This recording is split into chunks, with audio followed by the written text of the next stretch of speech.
Think it's so blessed land of beauty. Where is your destiny? For you're now the subject of much confusion, creating diversion from your peaceful destination. Day after day we have heard your cry. Citizens, you're the ones on whom I rely to restore my glorious pride and honor, and the atmosphere of peace once shared by your ancestors. Oh, but we have watched foreigners trying to deprive our right, using sons of our soil, our nations to exploit, while we foolishly look on, figuring that we are wrong if we raise our voice in opposition. No way! But we have the right to accept and the right to object anything but for this nation. We have the right to inspect and the right to protect everything that God has laid in our hands. Oh yeah. But how can we truly say that we love this land if we stand and observe it heading for destruction? If the right is ours to be free, then tell me, then the right is ours to decide our destiny.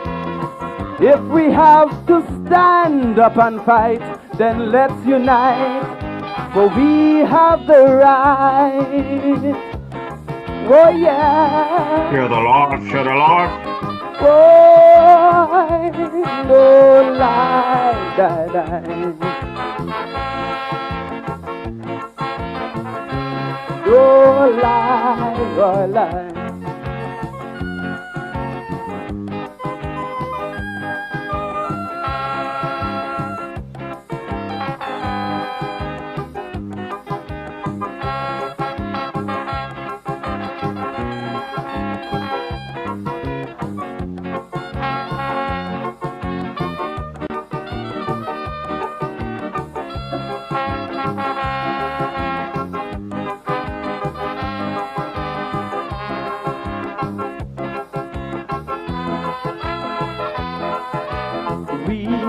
Have the right to criticize things that are displeasing to our eyes. For when such things happen and we don't utter, how could we expect situations to become any better? Well now, if our leaders are accused of corruption, bringing joys to the rich people of this land, while the poor continue to scrunch and suffer. Citizens, this means our silence must reign no longer. If we close our eyes and our ears and pretend to be mute, keep on living in fear of facing the truth, we should hang our heads in shame, for then you know we are to blame for sending our nation down the drain. Whoa! We have the right to accept and object anything pertaining to this nation. Tell me, we have the right to inspect and the right to protect everything that God has laid in our hands. Oh yes. For how can we truly say that we love this land if we stand and observe it heading for destruction? If the right is ours to be free, then tell me where the right is ours to decide our destiny. If it means that we have to fight, then let's unite and stand for our right. Oh, Feel alive, feel alive.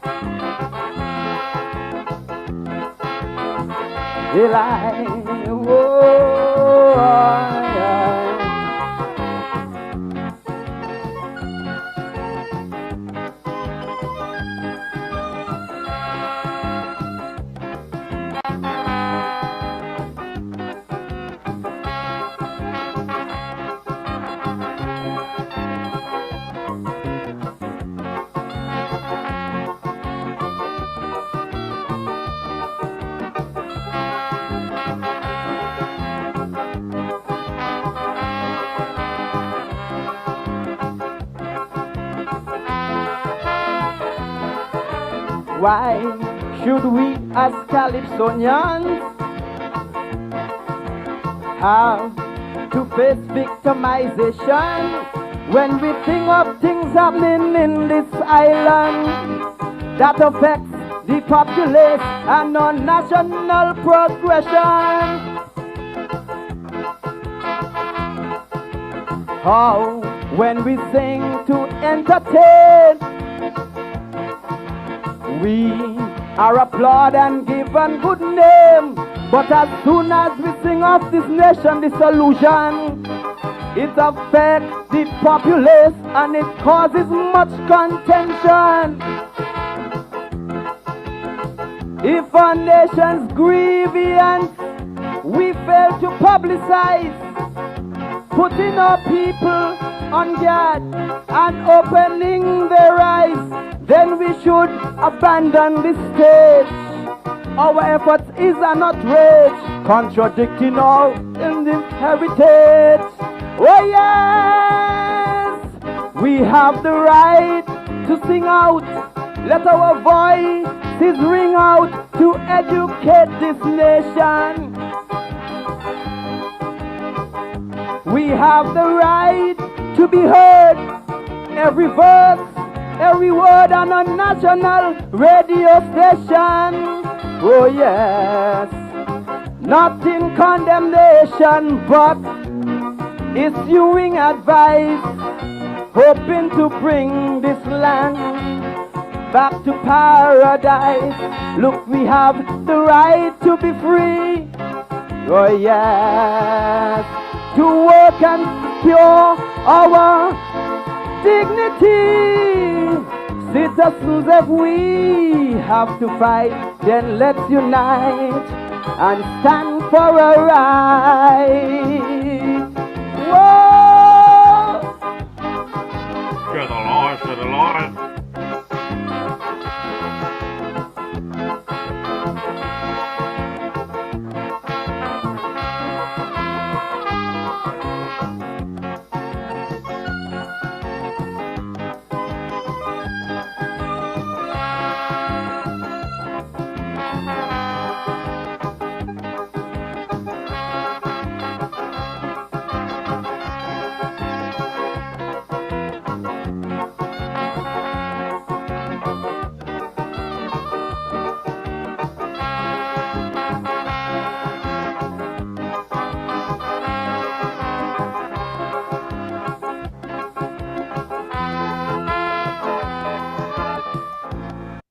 Yes, sounds of the man King Fancy. Citizens, we have that right. I'm DJ Mawish and I'm coming to you live and direct from my bunker here in the Republic of St. Paul, St. Kitts. Yes, it's a beautiful, kind of chilly, cloudy Wednesday afternoon here in the Federation of St. Kitts and Nevis. And in some joy this afternoon, this good Wednesday afternoon, because in a few I'll be dropping a commentary coming from the good man G.A. Dwyer Astafan, and it's clear that we have them on the back foot and they're starting to play the divide and conquer game. They see the writing is on the wall. So my good people, for those of you who might be scrolling the web and just bump into us and wondering what this podcast is all about, let me just drop a quick clip that you will know the DJs in the area. Wednesday evenings are heating up. Log on to DJ Marishall's Facebook Live broadcast every Wednesday evening from 6 to 8 p.m. It's a frank and a candid exploration into the social, cultural, political, and economic issues affecting our federation. And just in case you missed it, you can also catch the broadcast on his YouTube channel, DJ Marishall. Subscribe to the channel on YouTube and smash that bell. You will be notified whenever he goes live. DJ Marishall, every Wednesday evening, Facebook 6 to 8 p.m. or thereafter on his YouTube channel, DJ Marishall. Log on.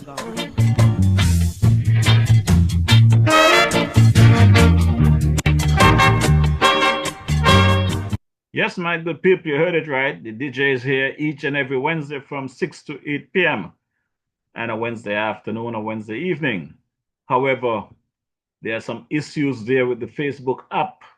So until such time as we get that matter resolved through Facebook, we come a bit early so that we can give the late risers the real deal. So for the early risers, you catch me live. My good people, I'm going to drop right now the commentary for the man G.A. Dwyer Astafan for today, Wednesday, 11th of February 2026. Stand by. Greetings. This is a political commentary. I guess that by now, many of you have seen a memo dated February 4th, 2026, allegedly written by Mr. Lionel Sidney Osborne to the political leaders of PAM, NRP, and the PLP. I think Mr. Osborne is an official in the PLP and a close associate of the PLP leader.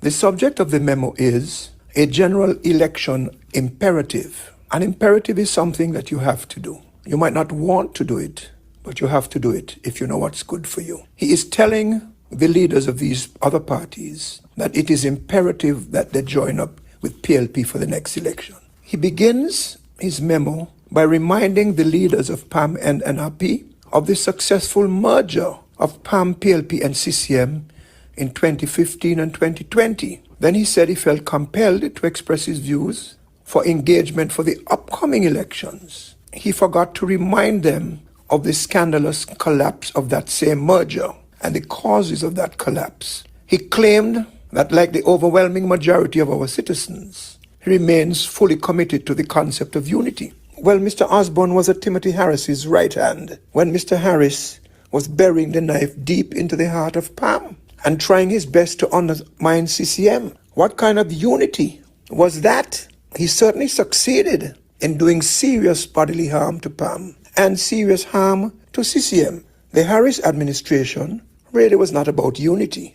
Instead, it was about convenience, and convenience mostly for Dr. Harris and his cronies, and insultingly with dregs to the people of the country. And an administration which is not itself unified cannot unify a country. So that is a non-starter.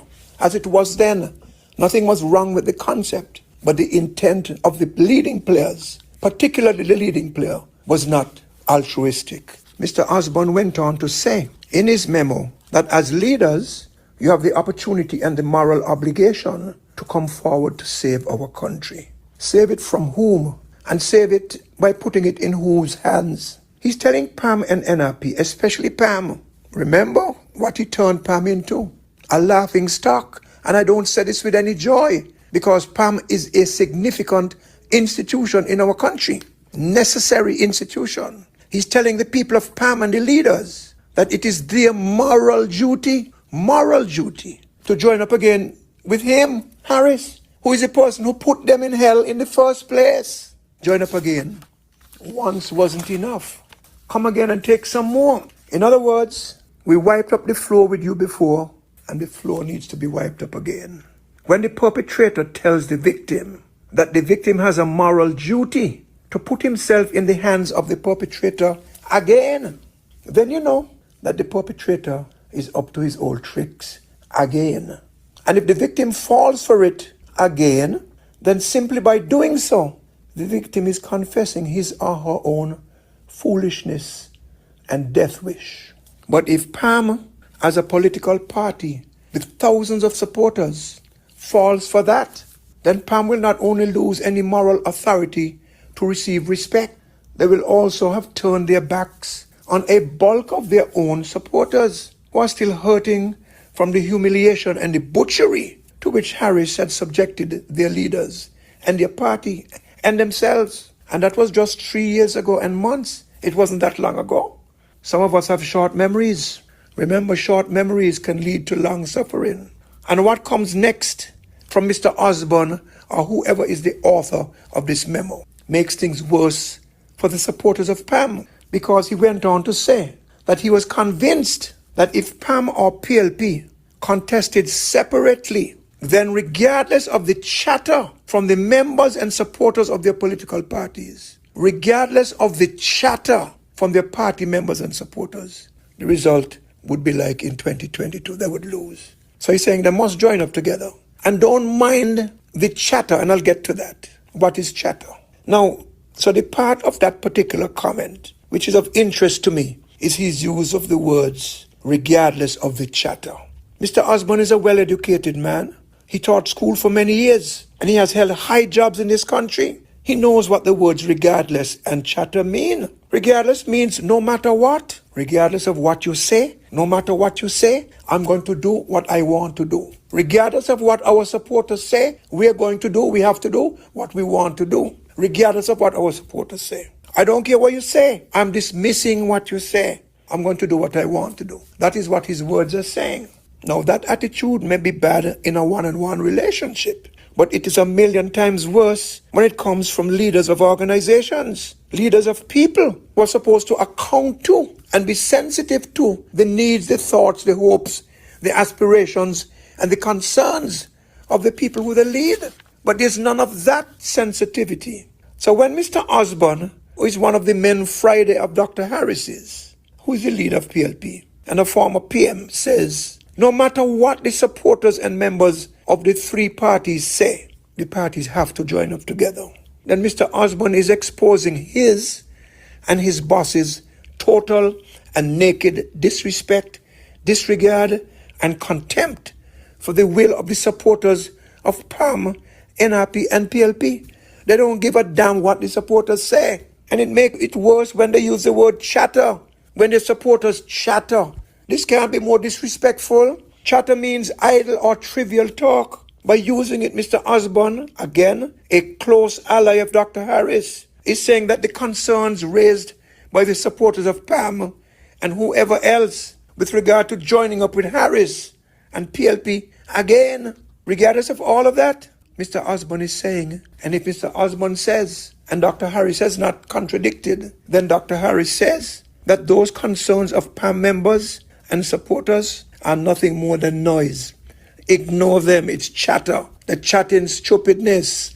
We are their leaders. We will do what we think we need to do. They're just there to vote and follow us. This choice of words, chatter again, reveals an arrogance of leadership which tells members and followers that it is not for them, but it is only for the leaders to make critical decisions that affect the lives and the destiny of the followers. Something is fundamentally wrong with that. Autocratic, undemocratic, dictatorial, insensitive, ruthless.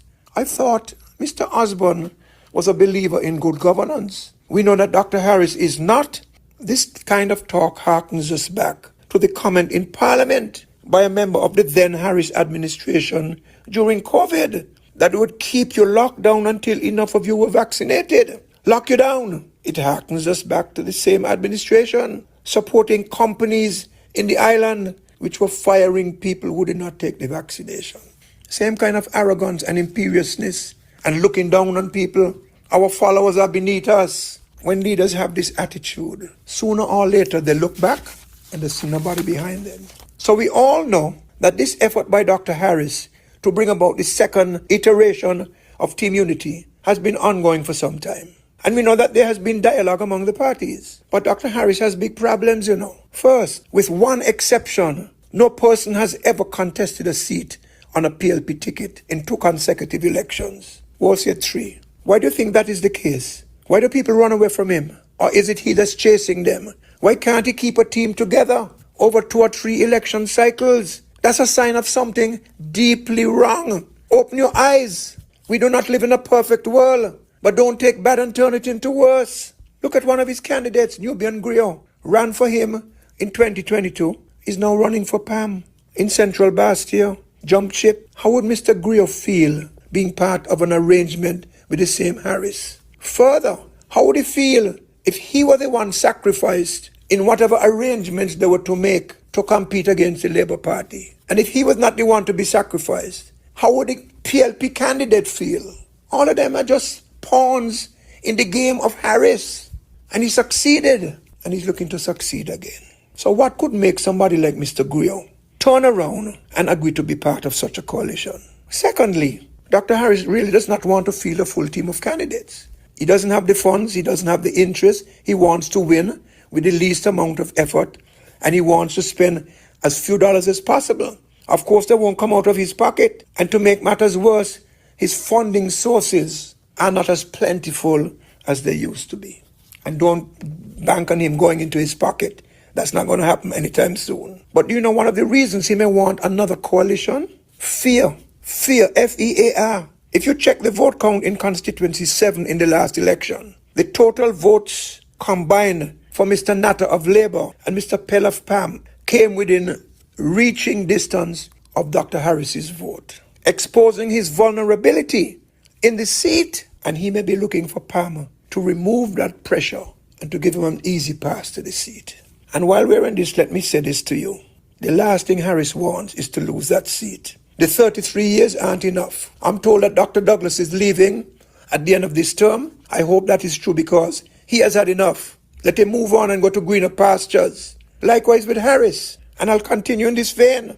A key factor in his effort to bring about a second iteration of Team Unity is to get the vote protection from PAM by having an arrangement. PAM may not realize this, and I'm not disrespecting or underestimating their judgment. I'm saying they may not realize this. If they do not cooperate with Harris, Harris is a dead fish. His political career is over. And this is all about him, and Sidney Osborne knows that. So all of this stuff you're hearing is BS. Just BS. Harris and PLP are looking for a lifeline. They need PAM and NRP or anybody else more than PAM and NRP need them. Now, if PAM and Labour had come to an understanding in the last election regarding constituency number 7, and in politics, all doors must be open in the best interest of the people of the country. Harris could have been defeated, put him to pasture, clearing the way now for PAM to re-emerge in full bloom. And for their efforts, working out an arrangement with the Labour Party, they would have had to get something in return to give them a share in the governance of the country.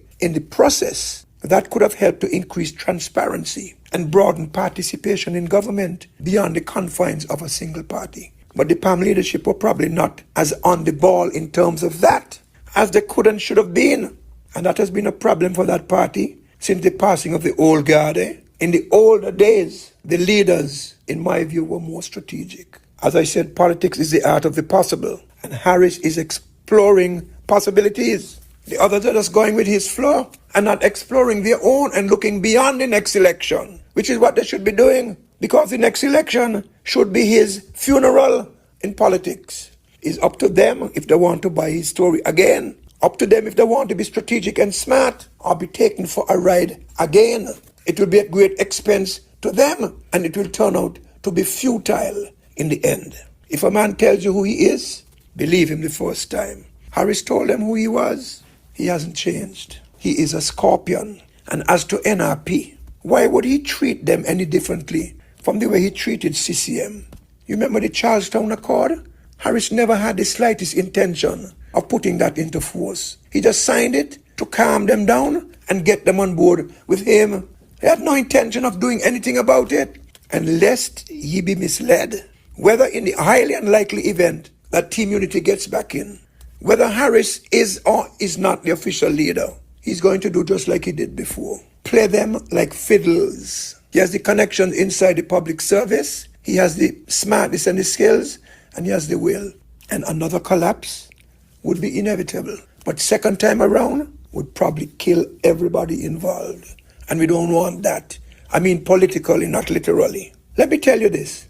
Pam's biggest problem is not labor, you know. Pam's biggest problem is PLP. And Pam's strategy needs to be crafted accordingly. If they are drawn in by Harris, Pam is finished. If they take a smart stand, Harris is finished. And they survive and get back a lot of the support that he stole from them. This is the real politics. Fool me once, fool me twice, fool me 3 times. Lord, man. Thank you very much. Dwyer, you have said a mouthful, my partner. You have said a mouthful. And I'm going to start close to the end of your commentary for today. As you said from the beginning, it is a political commentary. And your opinion, Dwyer, is your opinion. And I think everyone has an opinion. And of course, the DJ has an opinion. And since this is my parliament, I think I have a right to present my position, Dwyer. Now, we all know you as the enabler. And a lot of the political gimmicks that Labour has played let's say, political parties in general in St. Kitts and Nevis, Dwyer. I learned those things from you back in 22 during our campaign to get rid of them. That is where I learned, because Dwyer, you explained to me about the percentage where 90% of the citizens of St. Kitts and Nevis will always be left wanting, will always be struggling, and will not get any benefit from nothing, from any government. It doesn't matter which government were in office. You also explained to me about the 5%. The 10% that leave, you're going to have 5% that are going to be at the top, that we call the oligarchs. You are one of them. And the 5% that will get a little crumble, because those folks have to be used to peddle whatever discussion to get those 90% of the citizens to elect a government. And unfortunately, Dwyer, what you taught me, what you explained to me, it was 100% right, because I remember you made me get a shirt. I wear it proudly that I am in the 5%. The 5% at the time in 22, as you claim to be a part of, you initiated that approach. You said we have to save the country. We have to save the citizens. And you wanted me on your team, and I gladly joined with the expectation that we were looking for a new day for the people of St. Kitts and Nevis, Dwyer. But you got me good. You got me real good there. Because as times progress, I realized that when we was discussing to get rid of them, I was speaking about all of them in team unity. All who was a part of the 2020 to 2022 team unity administration. That is why we're campaigning and get rid of them. And you were singing the tune, you know, Dwyer. But during that time, there was one them you failed to mention. You refused to mention Premier Brantley name and the CCM throughout your commentaries and your conversation. And we asked why. Well, since then to now, Dwyer, it is clear that we know why.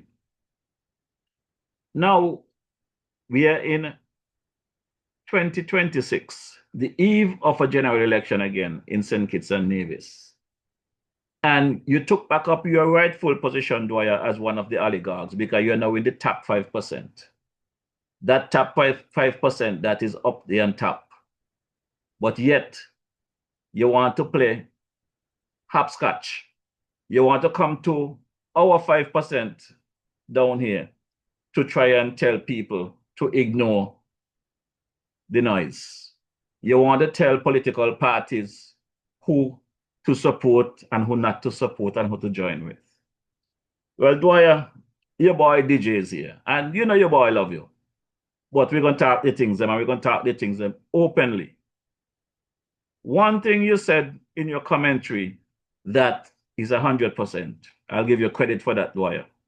is that in this event of the upcoming election, all doors must be left open. And I would say that to all opposition, whether it may be CCM, NRP, PLP, PAM, independents, the Citizens Empowerment Coalition, which is led by the DJ, all doors must be left open for conversation. Dwyer, Sam Kanda, the Governor General, the Prime Minister, and the entire Labour setup, the entire cabinet, the AG and every one of them, they know they cannot survive under a coalition government in the next general election. Hear me again, a coalition government. People like Dwyer Astafan and Sam Kanda and them, they are manipulators. They are enablers. They are people that I respect and will continue to respect. But I will call them out when they are trying to play on the minds of the citizens. The word team unity and the definition team unity and trying to label Timothy Harris as this bad man. Timothy ain't a bad man. Timothy might have a heavy voice when he speaks, but Timothy is human. Timothy has made his mistake. Timothy Harris has paid his price at the polls in 22. And Timothy will not get the opportunity again to do what he did in 22 or 2015 or 20 with the Team Unity administration. Team Unity is dead. Do not let Dwyer, Astafan, or anyone else try to mislead you guys out there. I'm speaking directly to the NRP, the People's Action Movement, PAM, and any independent candidate that chooses to run. And I'll tell you something, I have no problem with CCM either, you know. CCM is also an opposition party. And if it means that CCM have to get a seat at the table to get rid of the Labour administration, it must be done. Do not let Dwyer Astafan and Sam Kanda and them come with this scaremongering.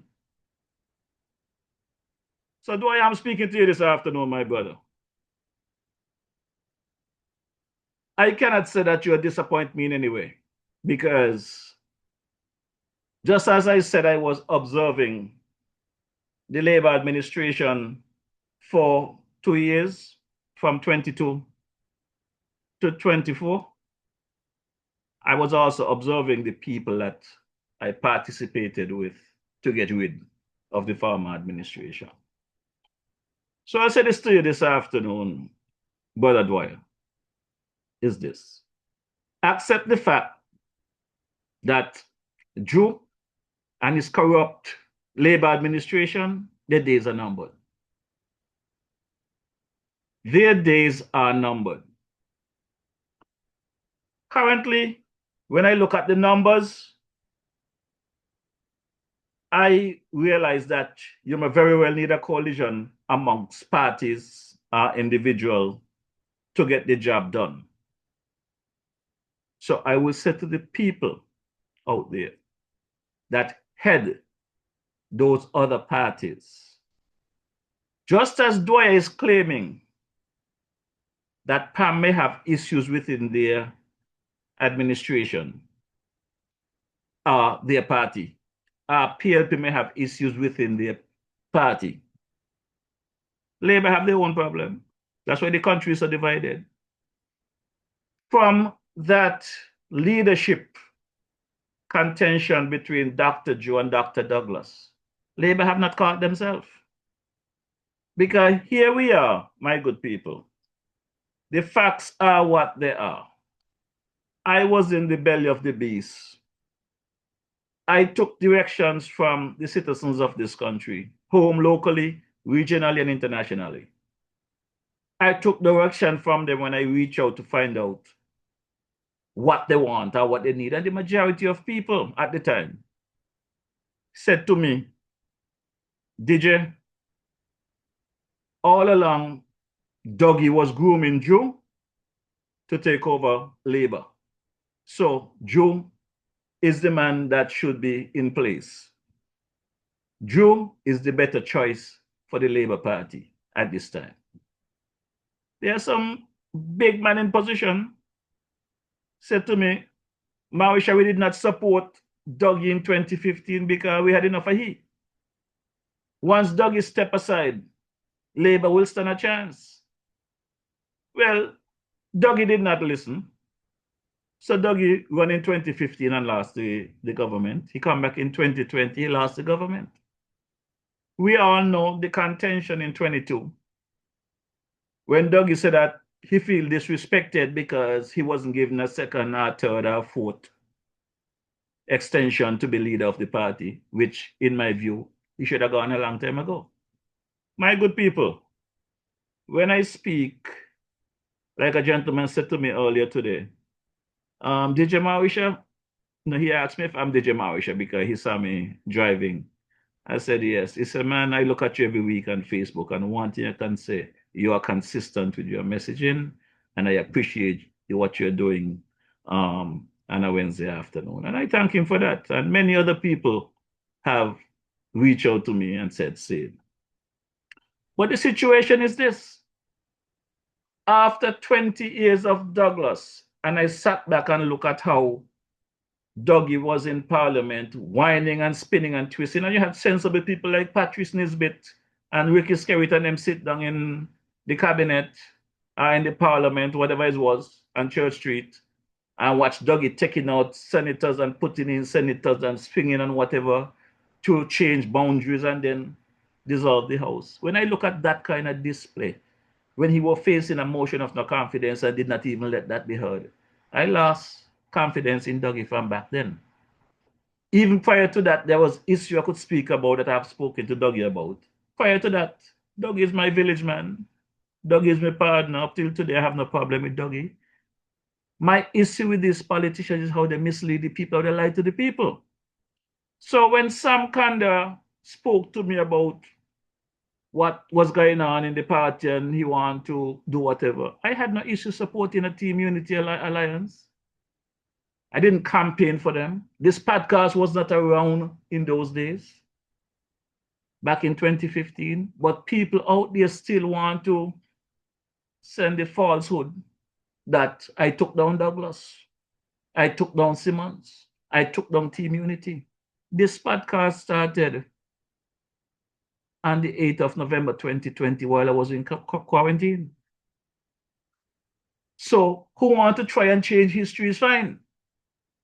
But the fact is, and the facts are, that this podcast started in quarantine at the Royal St. Kitts on the 8th of November 2020. And after 13 days, my intention was to end it because the whole idea of this podcast really was just to keep myself occupied, that I don't go crazy in prison, that I'm not stressed out in prison. That was the whole idea. So I brought my experience to the people. And when I came on that Friday evening and said this would be my final broadcast, it was the people in line that said to me, did you know, this is the best podcast we have had. We don't want you to do this. Consider continuing. Well, for those of you who follow me back then, you guys would have known that I didn't have internet in my home and all of this good stuff. I was living in North America and only come home from time to time. It was online viewers that send in the funds for me to put internet in my home. That is how I get internet. I had no interest in internet. I had two phones, Digicel and Flow. I use them for whatever I do, and that's it. My broadcast was from North America in other stuff, but not politically. I was not into the politics. So Dwyer, that Saturday that I was released from quarantine, if you can recall, you was the first person that called me and decided to have a conversation and wanted me to give you some information. And you introduced me into the politics. And you basically, we agreed to put some pressure to get rid of the corrupt Team Unity administration at the time, Dwyer. A Team Unity that you and Sam Kanda, I understand, was the architect of in building. Because whatever you say, Sam jump with it. I guess Sam don't think for himself. So whenever you tell Sam jump, Sam don't ask how high, Sam just jump. So according to Dougie, you all was hugs, you all undermine him, and you all got rid of him. But let the people know, Dwyer, that while you all have Timothy to kill right now, Timothy spent some 18 years in labor, you know. Sam and yourself was all part of those administrations over the years with labor, where Pam gets some knockabout. Members of Pam get some knockabout. People who support Pam get some knockabout. Dwyer.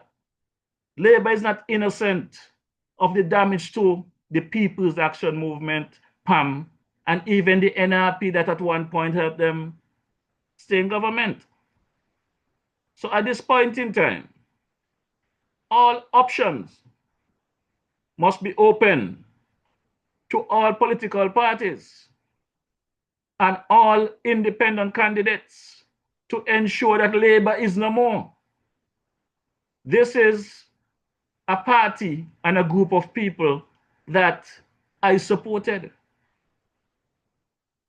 The conversation we had with all of the campaign was good governance, integrity in public life, freedom of information. Where is the freedom of information? Where is the good governance? Where is the integrity? There's no integrity in the Labour administration whatsoever. For the short term and looking at these political parties, I would not even go back to this Simmons administration because I get me knocked out, even though I was not into politics under Simmons, you know. I'm going to give you a little joke this evening.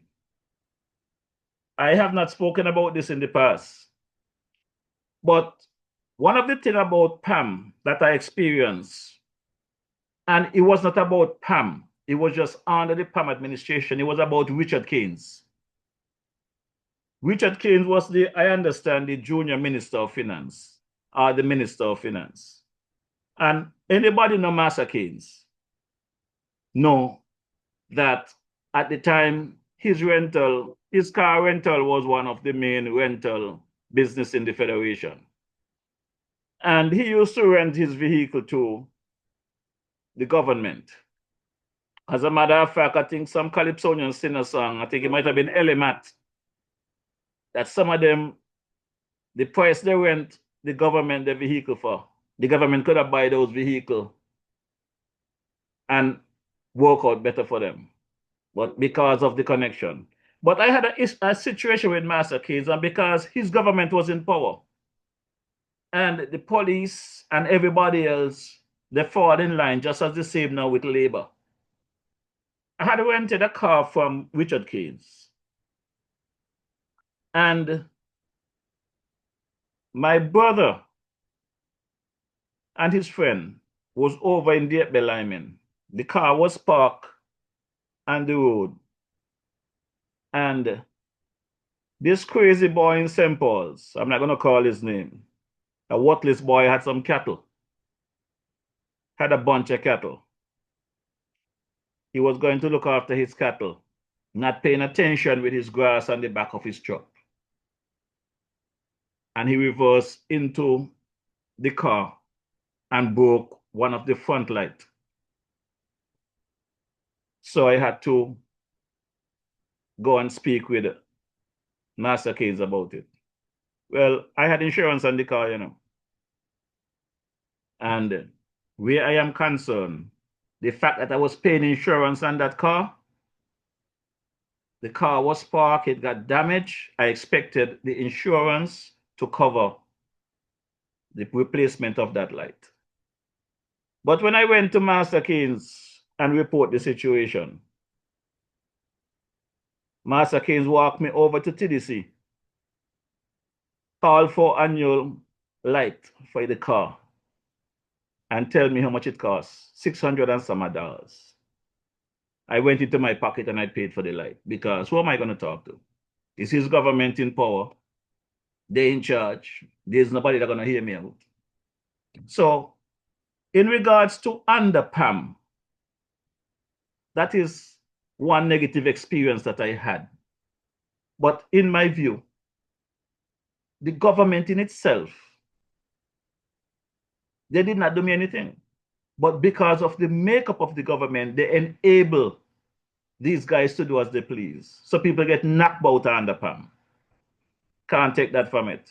But then Labour went in there and it was no different. And my life never changed because I had friends like on the PAM side, Tony Hendrickson, who is a known PAM supporter.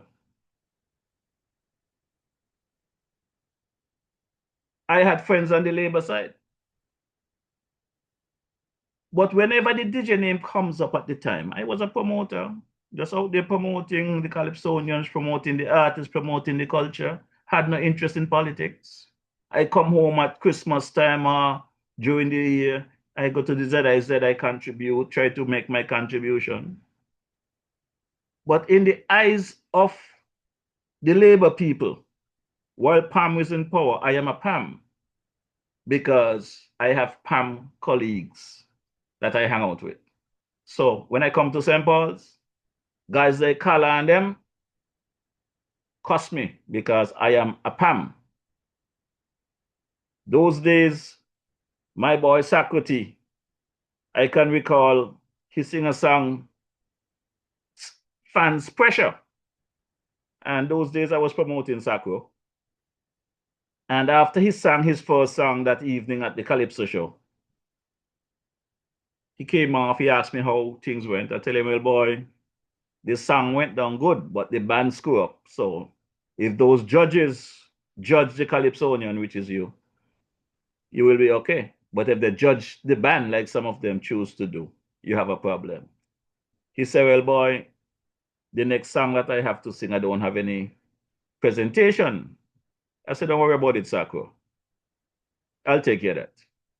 And it's the first time I put myself on a stage in St. Kitts Nevis during Carnival to get caught up in the Calypso politics. I went up and made the presentation for Sacro as a fan that brought a message from the New York area. And when I finished making my presentation and the band strike up, the crowd went wild. Sacro won the crown that year. When I came to St. Paul's, my boy Kala, who was a taxi driver with Sacro, whatever history he and Sacro had, I don't know. But Kala had me to kill. Say how I would give a PAM man the crown. For me, it was about culture. It was about promoting the country. It was about the best of the best. It wasn't about politics. There are many people in St. Paul's who joined with Kala and got upset with me because I helped to give a PAM man a crown. Well, vice versa, the PAM people look at me as a labor because in their minds, everybody from St. Paul's is labor. And no matter what the DJ say, the DJ is a labor because we're in the belly of labor. I say all of that to say this, my good people. It is time that we, the citizens, we have the power. The 90% of us, the grassroots of St. Kitts and Nevis, we have the power. It's time enough that we stop listening to people like Dwyer and Sam Kanda and them who bread on butter and still getting butter, margarine, sausage, and Vienna and everything. It's time that we start listening to ourselves. Look at the future. Look at our kids. Look at what they're benefiting. Look at what we are benefiting. They come and they speak. It's okay to listen. But you got to think about sustenance. Think about yourself. Think about the country. Look at the healthcare situation here. I got a call this week. They say, boy, Marisha, I don't know if you're here, but the reagents at the JNF for the dialysis patients, they run out again. And not just the reagents this time. There are other stuff that they need for the service. They run out of many things. But they understand they're trying to get some from Guinea or someplace over there. They're trying to get the RSS. Again, they're trying to get the Prime Minister to get the RSS to bring in reagents again. My good people, this is what we are dealing with. These corrupt politicians that we have in office today, they're not thinking about the needs of the people. Young people are dying left, right, and center. I know some of you believe that people have a time to die and nothing will change that. But a lot of people die, in my view, before the time. I have seen it. The healthcare system in St. Kitts Nevis has not moved in any better direction in the last 3.5 years under a doctor, Dr. Drew, the Minister of Health. The Minister of Health who said he loved Nevis. He's the Prime Minister for all. Right on this podcast, I spoke to that Prime Minister and I asked him about the status of that hospital wing at Nevis. That wing was supposed to be an area where they're going to have dialysis machine and stuff like that, I understand. And when I asked the Prime Minister about the status of getting that hospital wing completed, which should have been a priority for the people of Nevis and St. Kitts alike, the Prime Minister said he don't know anything about it. He only spoke to the Premier about certain things, but not the hospital wing. But he is the Minister of Health, the Federal Minister of Health, and he didn't see it fit to question the Premier about what's going on. A hospital wing that started in 2017. I understand it was some 8 million estimated. Started in 2017, should be completed in 2019. Well, we are in 2026. 3.5 years into a Labour administration. We hear about geothermal. We hear about airport. We hear about Destiny. We hear about SSZ. Things that is foreign to the people of St. Kitts and Nevis. That is of no immediate help to the people of St. Kitts and Nevis, and something that is needed immediately. There is no help. My good people, I have stood down at the ferry terminal in Bastia and look at dialysis patients going back and forth from Nevis to St. Kitts to get dialysis. And the days when the water is rough, where these folks cannot come down to take dialysis, what do you think is going to happen to them? Their life is getting shortened as a result. That's not important to the Prime Minister or the Premier, but the Destiny Project to bring in foreigners to replace us is more important. And these are the people that Dwyer Astafan and One Breath are supporting when it's beneficial to him and his colleagues. But on the other breath, trying to hoodwink us about Pam must not think about Timothy. Dwyer, the DJ gonna be in your ass like white and rice. Keep bringing your commentaries. I enjoy listening to them because you highlight a lot of good information. But you're gonna come clean with the people. Dwyer, at your age of 78, you and I is closer to our grave than living. Stop misleading the people of St. Kitts and Nevis. You got a son, and he got at least 2 kids. Maybe financially they are set, so you don't care about anybody else. But they're going to have kids as well. And it's going to be a continuation. Maybe you prefer the high color people than the black. I do not know.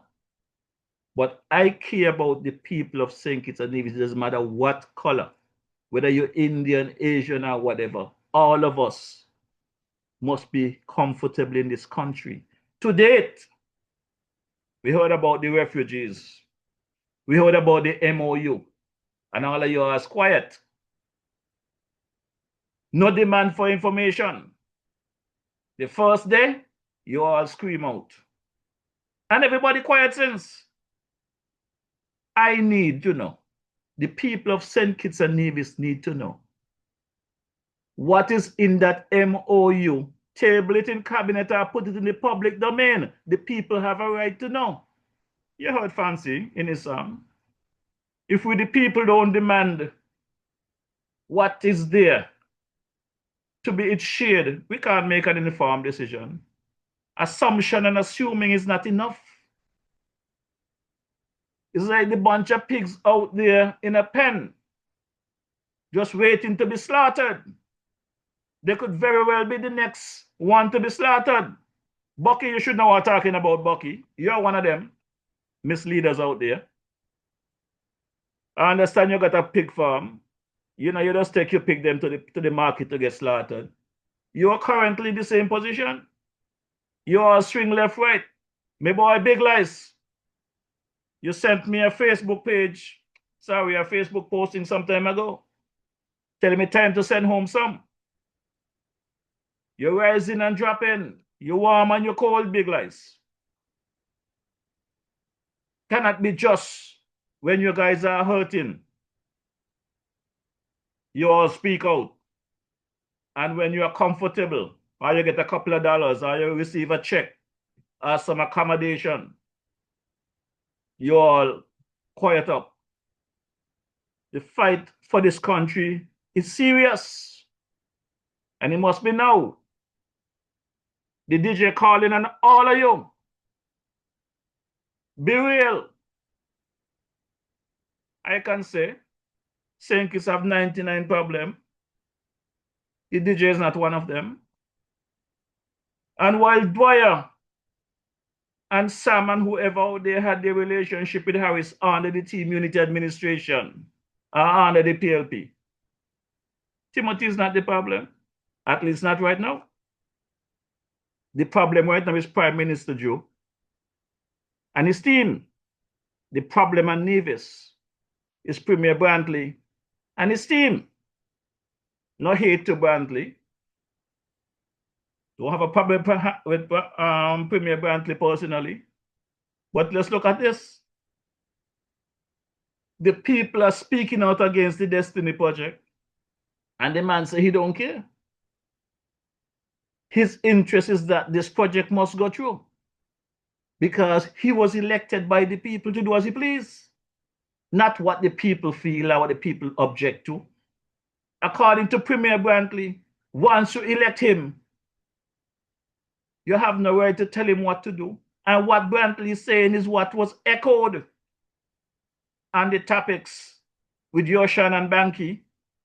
I listened to Olivier Jensen made that statement and that program that once the people elect a government, the government have a right to do as they please. The people don't have any say after that. So my good people, with everything else that is going on, with what we have experienced over the last 3 years and a half,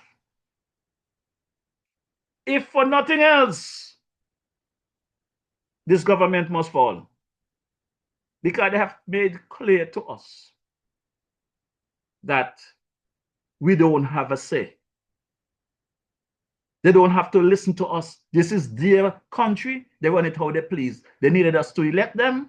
And now that we have put them into government, they travel to the Middle East. They travel to North America. They travel wherever. And they have a right to put foreign individuals into whatever ambassadorial position to hide their money. Because the corruption continues. They know Kitty like DJ Marisha won't be a part of their bad acting, their corruption. So they don't want people like the DJ now, ambassadorial role. They want corrupt people like them in this position. I understand there was someone from Nigeria was recently elevated to being an ambassador. We know we had one of them in London with the CBI matter. I understand he was advanced to India. My good people, I am not talking because I like to talk, you know. I am talking because people out there, people like Dwyer Astafan and Sam Kanda and them, and many more, knows what's going on. But it's beneficial to them to have this weak leader. Dr. Dre, in my view, could be a good person. The person that I knew, the person that I campaigned for, the person that I supported, I believe that person is still there. But whatever it is that have him making these bad decisions, is going to eventually be his downfall, because he has family. He has a wife. Somebody say his wife getting pregnant. So if your wife getting pregnant, there might be a baby on the way. Is this what Prime Minister you want to leave as his legacy? This corrupt behavior? An attorney general that knowingly undermined the law to his benefit and to his friends' benefit. And guess what? If you want to challenge me and anything, you know, you all know got me clips them waiting and ready to rumble. So when a judge going to say that this attorney general break the law, it wasn't the DJ that said, you know.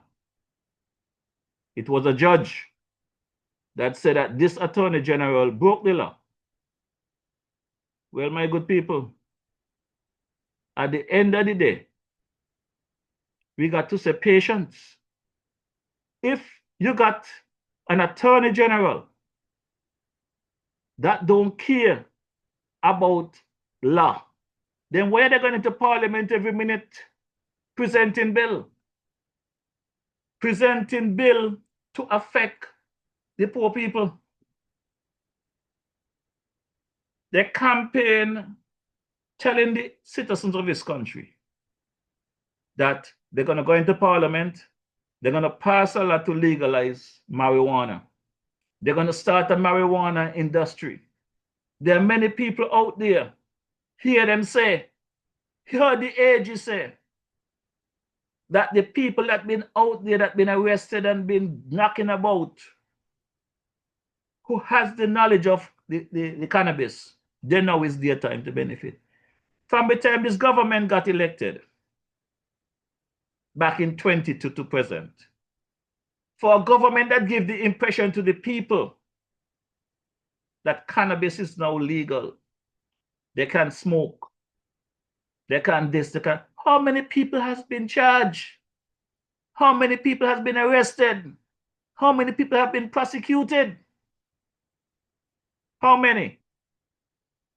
And we have a professed criminal as our attorney general that making laws and breaking them. Let's take a quick listen. Maybe Mr. Wilkins should be disclosing what's happened. Maybe Mr. Wilkins should disclose that he had failed to pay Social Security benefits for 15 months on one occasion, on another occasion for 5 months, and another one for about three or 4 months. And all of that is contrary to the law. And it is not a simple matter of just saying, oh, you just pay the fines. Because what you expose yourself to there is criminal action. And isn't this something that should be told to everybody? That if you do not pay your Social Security benefits, you are liable to be prosecuted. You hold yourself up for that possibility. My good people, it's clear. They are into parliament every week. Law after law that they are passing to their benefit for their benefits, but breaking them. And for you, the good citizens out there that are paying attention and would like to speak out, but for survival, you cannot speak publicly. I get it. I understand. For those of you who have reached out to me and want me to have this podcast, given the option to call in, you can call in, you know. This podcast accept phone calls, but you have to do it via Zoom. And trying to call this podcast without your picture does not make sense because people know your voice. So you have to make that decision whether or not you want to come public and unmask yourself, or whether or not you're going to just wait for the appropriate time.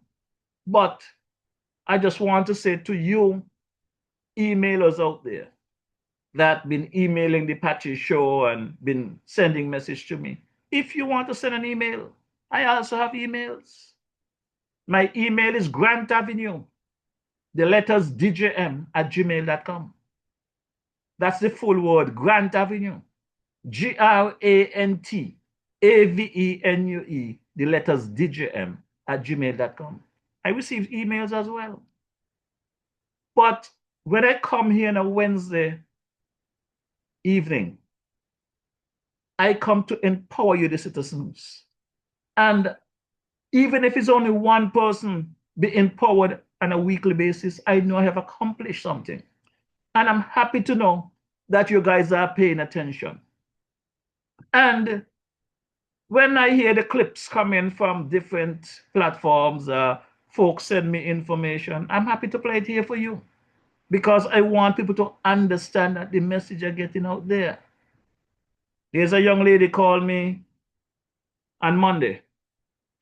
She told me, Marisha, I was a drain cleaner in your town. And they sent home a whole bunch of people last year because they reached the age of 62. And if you come to Newtown, the place is so dirty. They just did a budget in December for all of these step workers and all these people. Where the money gone? What are they doing with the money? Why they can't let the people work? Sister, I can say to you, it's more than 3 years that a lady used to sweep a drain here in St. Paul's. She dead and gone. I spoke to Dr. Douglas, the representative for number 6, about the situation. I recommended people who approached me about that job. I spoke to the Prime Minister. They make all kind of promise. 3.5 years later, no result. It's time to send them home. Because when they go to Nigeria, when they go to Dubai, when people approach them with their corrupt offers, within days, people get what they want. Within days, people are appointed to what we call ambassador position. So at the end of the day, there are more for the foreigners than the locals. The businesses down at Port Zante, they're dying out for lack of support from the government. If the government were to keep those businesses alive, then they could talk about asking them to give work to our local people. The problem here is that the government are not doing what they're supposed to do to save the poor people, to save this country. They are building up their asset overseas. They have no interest in us. They come to you for a vote, promise you the world. As a matter of fact, let me drop this clip and get back to another one. Anton. Mr. DJ Maury Shaw reads this email. I was introduced to your program by a friend several months ago. I must tell you quite frankly that it's one of the greatest political shows I have come to enjoy weekly. I realize you do not have a component of your program where listeners can call in and express their sentiments along with the reading of emails as administration. And this is the reason why I choose Straight Talk, another dynamic program to have this interchange with you. As a civil servant, I have to be circumspect if I'm to publicly converse with you, because you know how spiteful and victimizing this Labour administration can be. Nevertheless, someday I will certainly meet with you. Before I depart, I must tell you that like I voted for this administration simply because they were preaching good governance, having access to government information, setting up the Public Accounts Committee, a triple salary at Christmas, increase of the PAP from 500 to 1500, etc., etc. And it sounds good, DJ, so I voted for them, but never again. It is the greatest regret I have in hindsight. And I agree with you, DJ. They are all worse than Harris in every aspect of governance. They certainly will have to go. Reads this email. Yes, my good people. People are paying attention. And this is why I continue to come here on a Wednesday evening. Because there are many people out there who wants to speak out. They are afraid for their life. Survival is at death's door for some of these people. And you know something? I'm going to drop a clip here. Because they know the population of St. Kitts and Nevis. They went out and they did their surveys prior to the election. They know where the poor people are. They know the majority of the votes that they got is from the poor people, but who they're taking care of. Let's take a listen to Dr. Drew prior to becoming a prime minister. And all of them talking about they're going to lower the cost of living here in St. Kitts and Nevis. They're not serious people. But I want you to take us seriously. We're going to make sure that your dollar can go further, that your dollar can buy more. And so we're going to temper the cost and we're going to subsidize what we have to subsidize in the first 6 months. If no recovery in the economy, then we'll extend it. But you should not be able to go to the supermarket with $100 and can't come out with a good shopping. That will not happen here in St. Kitts and Nevis under Labour. We will control the cost of goods and fuel here in St. Kitts and Nevis. Okay. So how are we? So that was the promise by the Prime Minister. Cost of living, the Labour Party, if elected, will control. How many of you out there have the hardship? My good people, they came with this bright idea as a campaign slogan to bring minimum wage.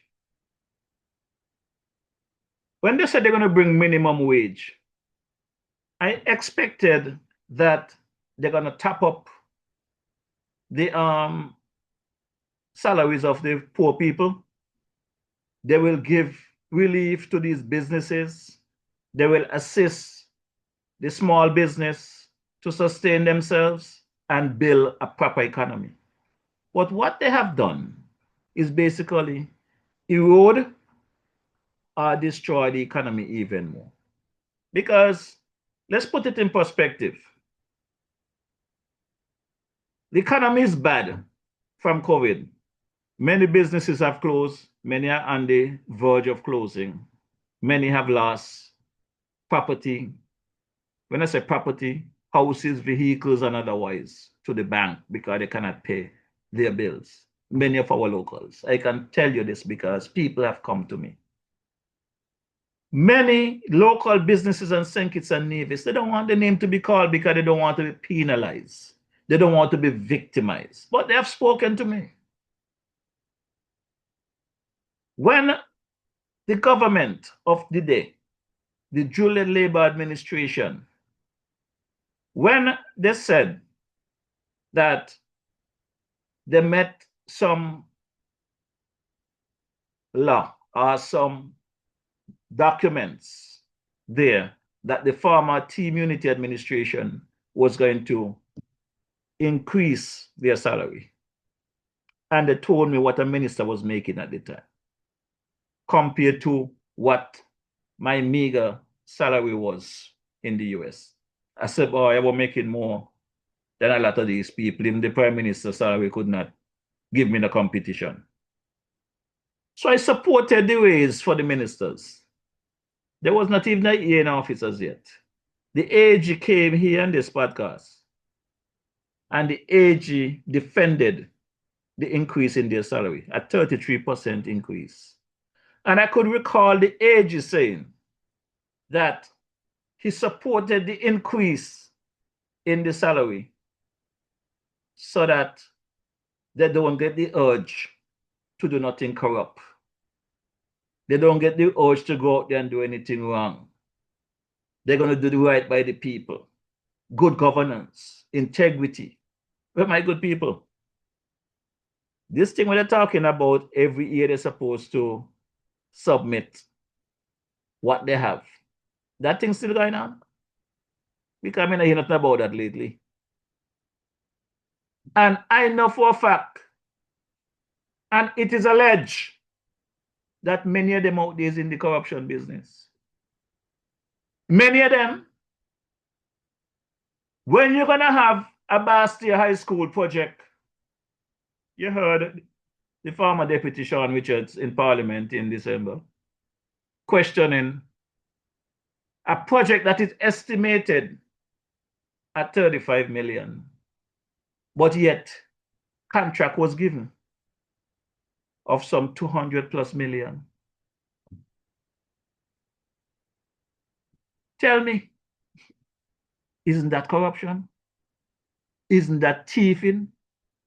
Isn't that stealing by people in high office, whoever they may be? The Prime Minister came back. I don't know if it's a press conference or one of his roundtable or in Parliament, trying to justify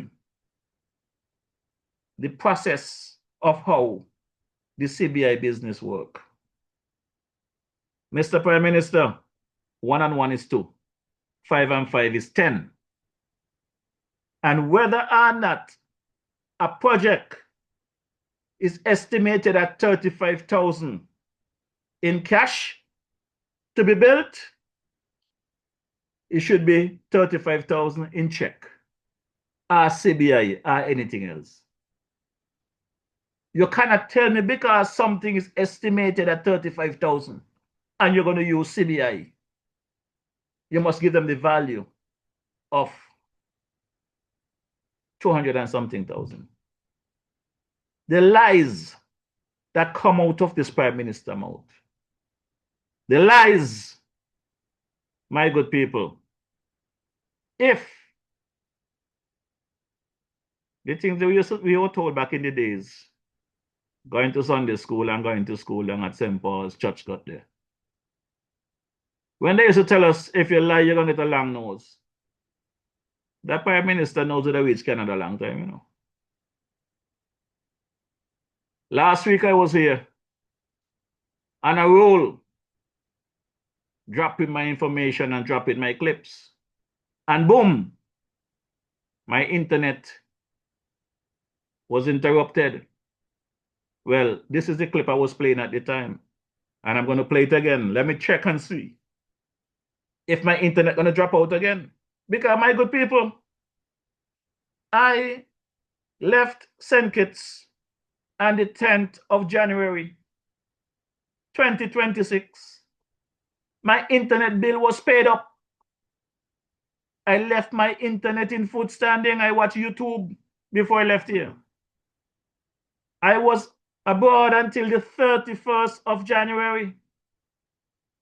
When I got into my bunker, no internet. So I only work out one thing in my mind. Well, I guess for the couple of shows I did overseas, whoever is the spiker, they thought I was in the federation, so they tried to shut me down. But I went into Flow on the 2nd of February, Monday, the 2nd. And when the young lady checked the computer, she said, but Mr. Marisha, your internet is working. Your internet is not scheduled to turn off. Your bill is paid up. I said, I know it's paid up, but I'm telling you, I don't have any internet. She said, let me check the back and get back to you. And she made the phone call and confirmed that in the back end, my internet was interrupted while my bill is paid up. Well, they told me by the time I get home, my internet will be working. I came back home and yes, my internet was working. I had internet Monday night, Tuesday, come Wednesday. I'm here live. And boom, my internet shut down while I'm live and came back up. Now, I was playing this clip. So let me check this evening and see if my internet gonna go down again. Because if my internet go down again, I can assure you guys, somebody gonna have some explaining to do. Somebody gonna have some serious explaining to do. Because this clip that I'm playing, this is the clip I was playing that evening back in 2024 when I received a message from Mr. Martinez. You all remember MSR Media?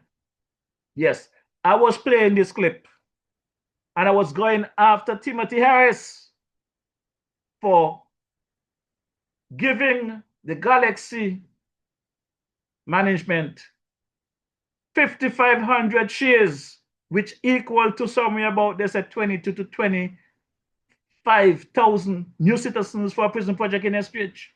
This is the clip I was playing. And I received a message from Mr. Martinez.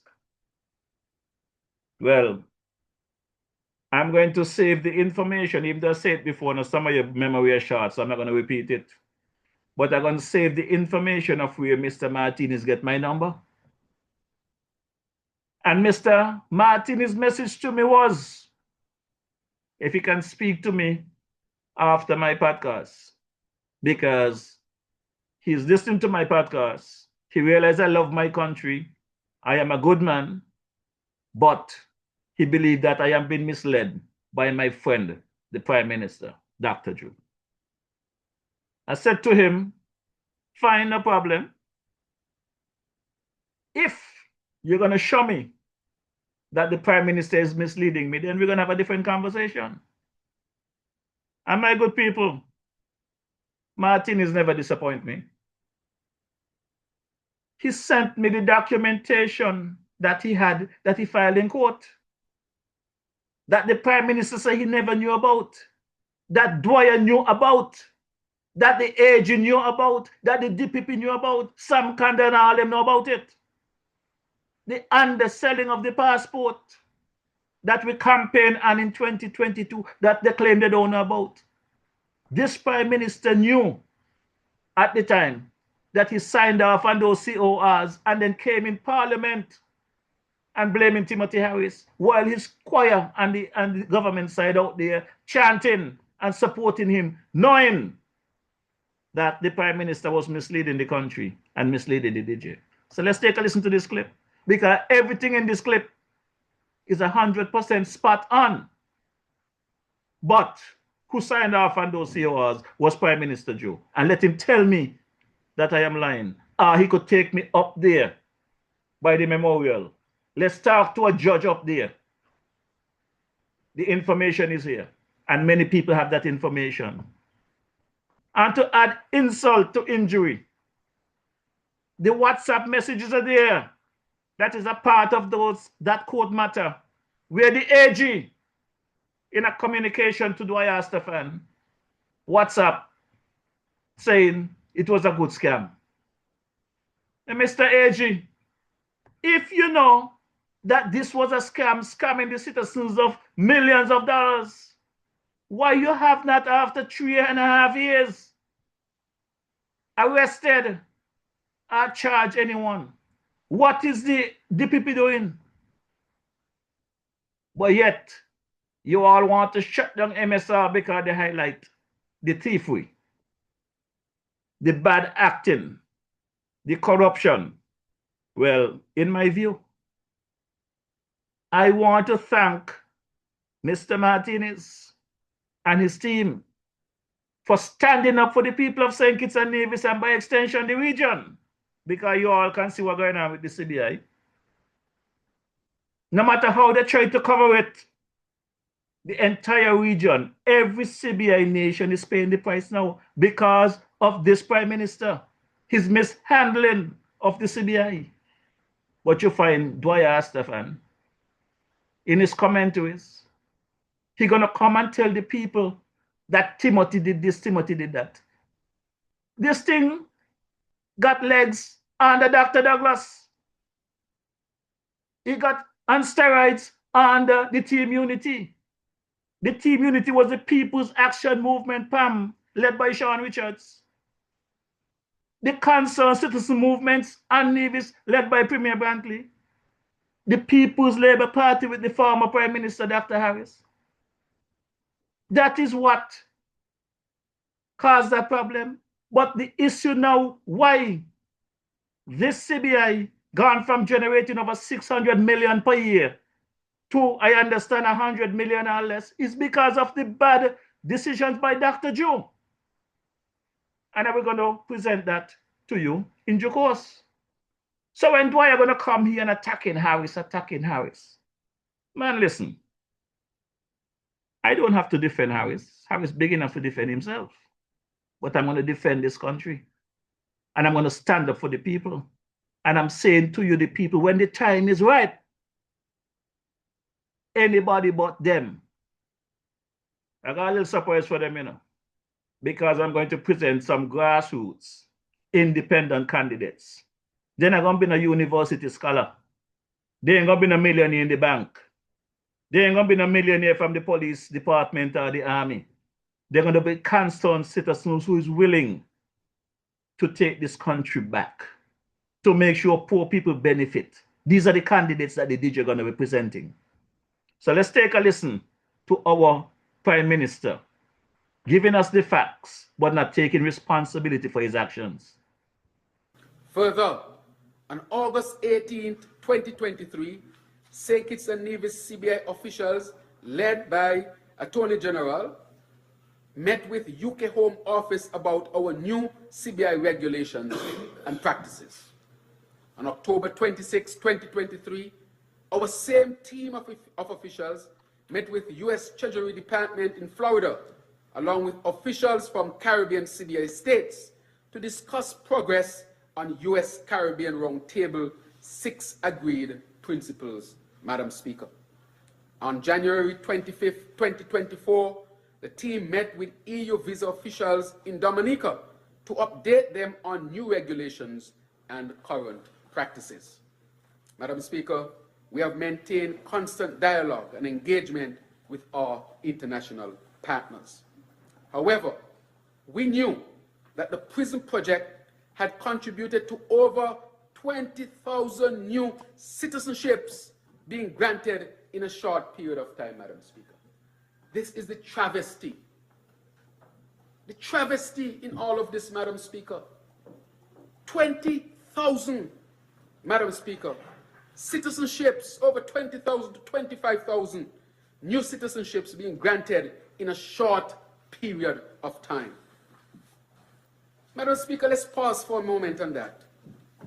How can anyone grant 25,000 citizenships for a prison? 25,000 based on the new census, and the Minister of Sustainability is here, Senator Honorable Dr. Joya Clark, that we are about 53,000 residents here in St. Kitts and Nevis, both citizens and residents. 53,000, Madam Speaker. And for a prison, you give up to 25,000 new citizenships. Madam Speaker, this is a travesty. It is borderline treason. On a prison project, you have granted citizenships to up to 25,000 citizens, half of your population. Madam Speaker, if any percentage of those persons were to come here, what will happen to St. Kitts and Nevis? But nobody was thinking about St. Kitts and Nevis. People were thinking about themselves, Madam Speaker. Putting self above nation. This is a travesty. And I want history to record that I informed the people of this. Our children must know this. Our grandchildren must also know this. This cannot be hidden from the people. This is a travesty, Madam Speaker.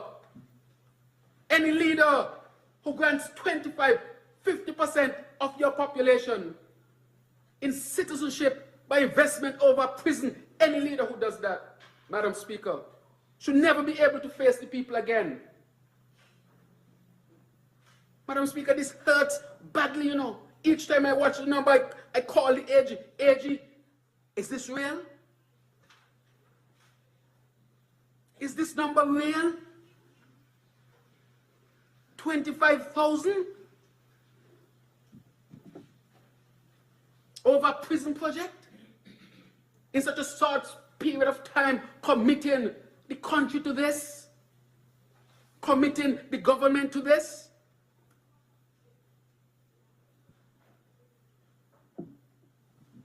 Madam Speaker, every citizen should be outraged by this. This was totally unnecessary. Our country should not have been subjected to this risk, Madam Speaker, with this high number of citizenships over prison. Very good, people. Like I said, this clip, I was ripping into Timothy backside over that clip because the facts presented themselves that the information the Prime Minister is providing was factual.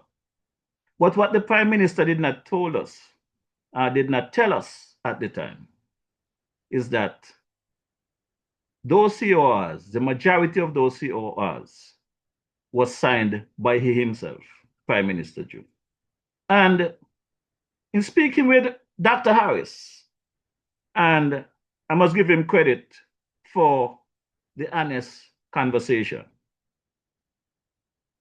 He said, Marisha, when Martinez said to you that Dr. Joe signed off on the majority of those CORs, he knew that Martinez was telling the truth.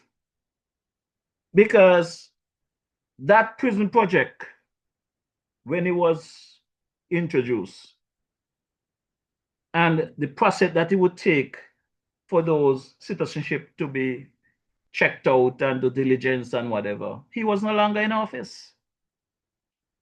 So who would have signed off on them but this current corrupt Prime Minister? And then come back lying to the people. So I am saying to you, our good citizens of St. Kitts and Nevis, those are the facts that the Prime Minister present to you. And as a result, he should not be able to show his face ever again in this country to be re-elected. As a matter of fact, they should be charged for the damage and the lies. You see this good governance agenda that they claim they pass in Parliament? It should come back to cut their ass when the government change. They should be charged for lying to the people. As a matter of fact, let me see if I drop this clip here. Because it's not a matter of lack of trying to tell the Prime Minister. I said to the Prime Minister in person, and I say to you in public, you bullshit the people from MSR. All the political parties who was campaigning in 2022, it is alleged, and to my understanding, that all of them reach out to MSR for financial support. It is alleged that all of them get financial support. I know for a fact that the Labour Party got financial support. I have the documentation to prove that. You understand? They got financial support from MSR Media. They, in turn, once they was elected, you could say it was quid pro quo. Because in short order, there was a meeting at the Kittitian Hill with the then Mr. Martinez and the new Prime Minister, Dr. Joe, speaking about movies at the Kittitian Hill. We knew, based on information and report, that the MSR Media was made the first public benefit factor for the CBI. We knew that the MSR, according to Mr. Martinez, was encouraged to purchase the OTI, now the MSR Hotel, for doing their business. Based on that arrangement, we got the information that there was some shares for the CBI came with that hotel, with that property. The shares was going at 250,000 US per share. And I understand that when they say 250,000 per share, they're allowed to bring a family of 4. But apparently, and whether he knew in advance or not, is not neither here or there for me now. What is here and there for me is the Prime Minister lying to me and lying to the country, because we campaign on these things. They knew about the underselling of that CBI prison project over there in Estridge. And when Martin is apparently telling them that the underselling of Galaxy with the 5,500 passport, they have more than enough so they could sell it at a reduced rate, that is messing up his business. They have to deal with that. They refuse. It is alleged that other option was offered to MSR to stay quiet. Payoff was offered to MSR to get quiet. That is what was alleged. But they did not bite, and they decide no, they want the corruption with the Galaxy matter to stop. So what was the result? It went down where MSR and Mr. Martinez end up on the chopping block, because MSR filed cases in the US, cases in St. Kitts to bring the facts out.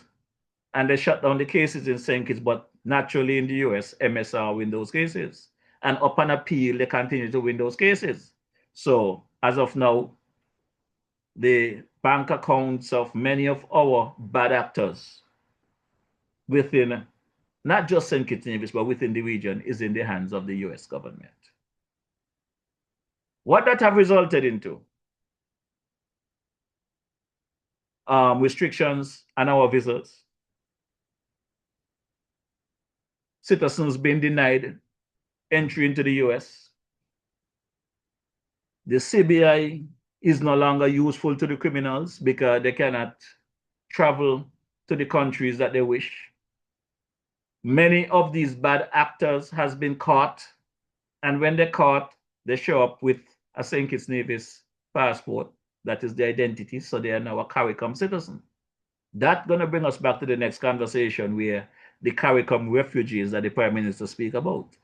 This week, if you guys following the news, there is one of them, the Bitcoin genius, I understand was sentenced for some 20 years in the California area, St. Kitts Nevis passport. So this Prime Minister have managed to destroy our CBI playing games. Because my advice was to the Prime Minister is, if you're not going to give MSR the escrow account to allow them to do their business, then the government should return the people their money, take back the OTI hotel. You can give it to the Clarence Fitzroy Bryan College. Let the kids them they learn about running hotel and cooking and stuff like that. But these people, they're not going to spend all of this millions of dollars in the country and then walk away. They're going to destroy the country. They're going to destroy our CBI. It's not going to end well. Dwyer knows this. Dwyer hand and his fingerprint is all over this. Dwyer know the deal. So, who want to get upset when the DJ presenting the situation is fine. But why the same people must be allowed to mislead our citizens when it comes to electoral time? Well, there's a new man on board. His name is Jeffrey Marisha, better known as the DJ. And whoever wants to say the DJ talk too much is fine. But the DJ gonna call them out. Because every last one of them know the facts. Premier Brantley knows the facts. The entire Labour cabinet knows the facts. Because they went in there, said they're gonna clean house. But when they met in cabinet and they find out they have bad actors within, instead of them defending the country, they choose to defend their people and their party. They put party over country. They put party over the people. And this DJ would not be a part of these things. So let's take a quick listen to Brother Mark Brantley. The Citizenship by Investment Program is certainly on the decline. And to put it in real numbers for you, at its heyday, St. Kitts and Nevis was making close to $700 million a year. Right now, I believe on the last budget, we're barely over $100 million. So the drop has been spectacular. And what that therefore tells me is that we need some alternatives and we need them fast. And they need the alternative, they did it fast. And what is the alternative? Destiny and Nevis. The corrupt Nigerians. Throughout the years I live in North America, my good people, we have known the hackers that hack computers, that hacks phone, that hacks people account, that shut down the world, that shut down many things between Canada and the US. The blackouts is hackers, the Nigerian hackers. We know that. But where did the Prime Minister choose to make up his bed? Several trips to Nigeria, several trips to Dubai and the Middle East. But when he did his speech during his inauguration, he said he was the Prime Minister for the Federation of St. Kitts and Nevis. He's the Prime Minister for all. I've spoken to the Prime Minister privately on numerous occasions and publicly on this podcast, where he promised he will have a town hall in Nevis, where he's going to go and speak to the people and hear what the people have to say. The last thing he said on this podcast was he has a committee in place. What do you ask? Do you need a committee to take a trip across to Nevis? A committee to what? Pick up a phone and tell a boat that you need a seat for your cabinet or your party. You need a committee to tell the Premier, set up something in Willett Park over at Gishard Park because I want to come speak to the people of Nevis. You need a committee for that. I understand there is a federal office in Nevis. Nobody in there working. Nobody in there could set up a meeting. 6.5 years later, you have not been able to do anything over there. Well, I could assure you, I am pretty sure if you try to go to Nevis now to talk to the people over there, they don't want to see you, Mr. Prime Minister. And I would support them with that. Your time has run out with that opportunity. Mr. Prime Minister, I know the funny thing about it is, I love when my partner open his mouth. Sam kind of have so much information between him and Dwyer. But they look at they want to take it to the grave. But whenever they get paid enough, they open them out, you know. Because I got some other clips here. I'm not going to get to all of them this evening. But I'm going to play this one. Because it looked like when Premier Brantley sent his threat a couple of weeks ago, Sam was giving his marching orders to respond. So let's take a listen to Sam. Mr. Brantley was in the cabinet, right? That, in fact, the Charleston Accord was really his thing, you know. He was the architect of that. And he was in a cabinet that was supposed to be overseeing that. And nothing happened for 7 years. When he was part of a cabinet and he was looking over the Charleston Accord for fair share, which he established. I don't know how much Tim and Sean and Vance knew about that. But after 7 years, there was nothing. So I don't understand why he's complaining. So my good people, that message from Sam came following this statement.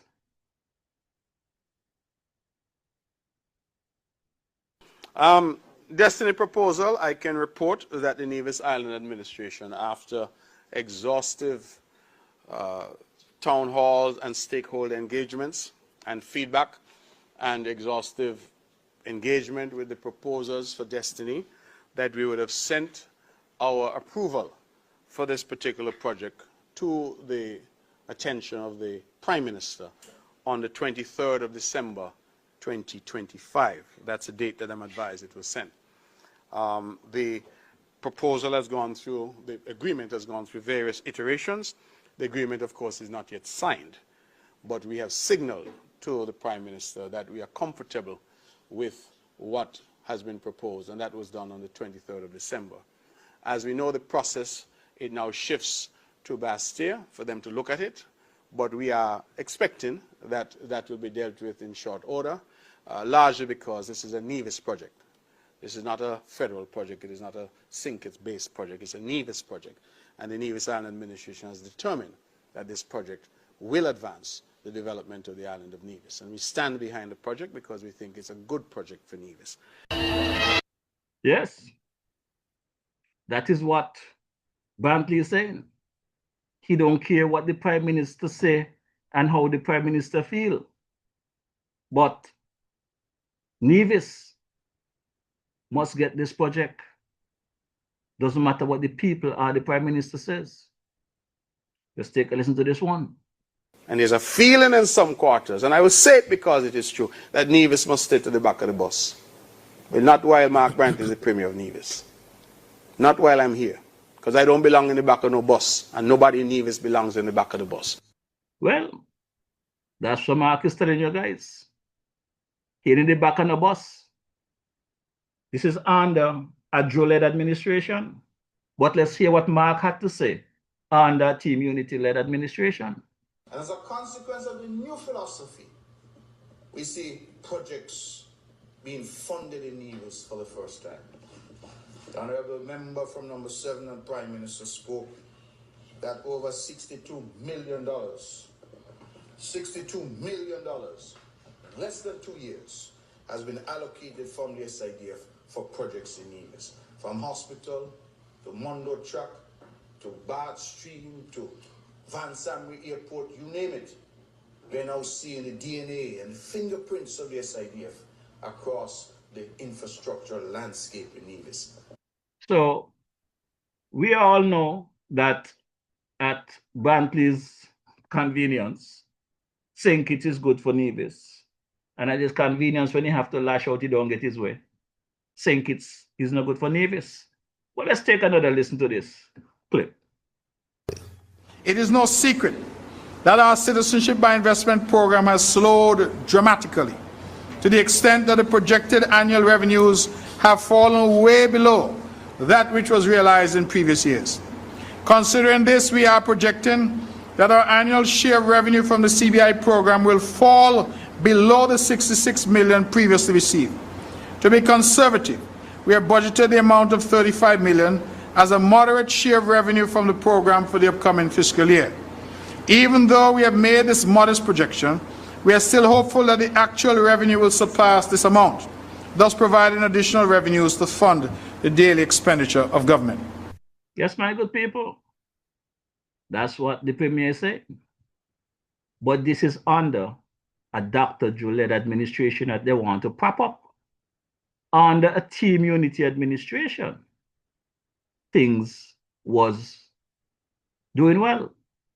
As Mark said, over some 700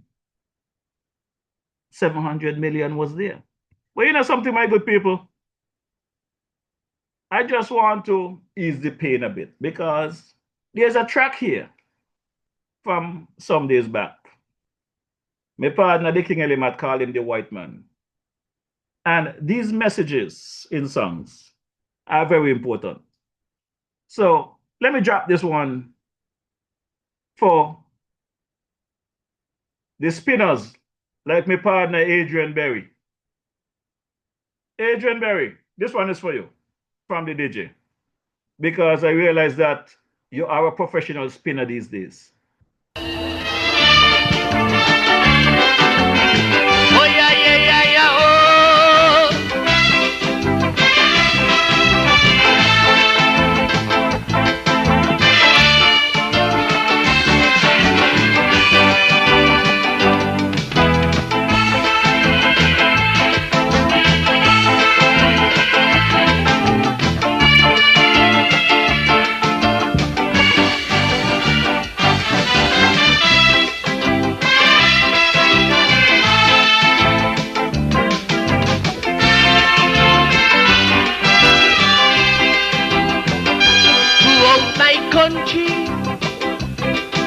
Complaining about the taxes, duties, and high cost of living. They say the math's too hard, we want an answer. Why can't we survive right here in St. Christopher?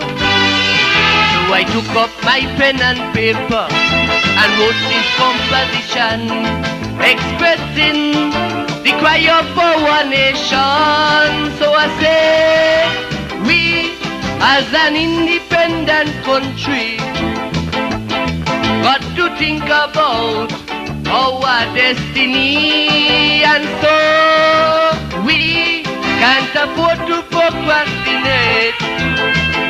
The time is now to build our state.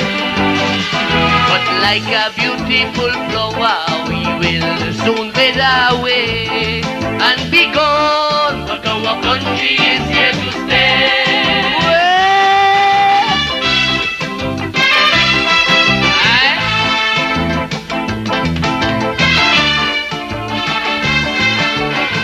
Oh yeah, yeah, yeah, yeah, oh.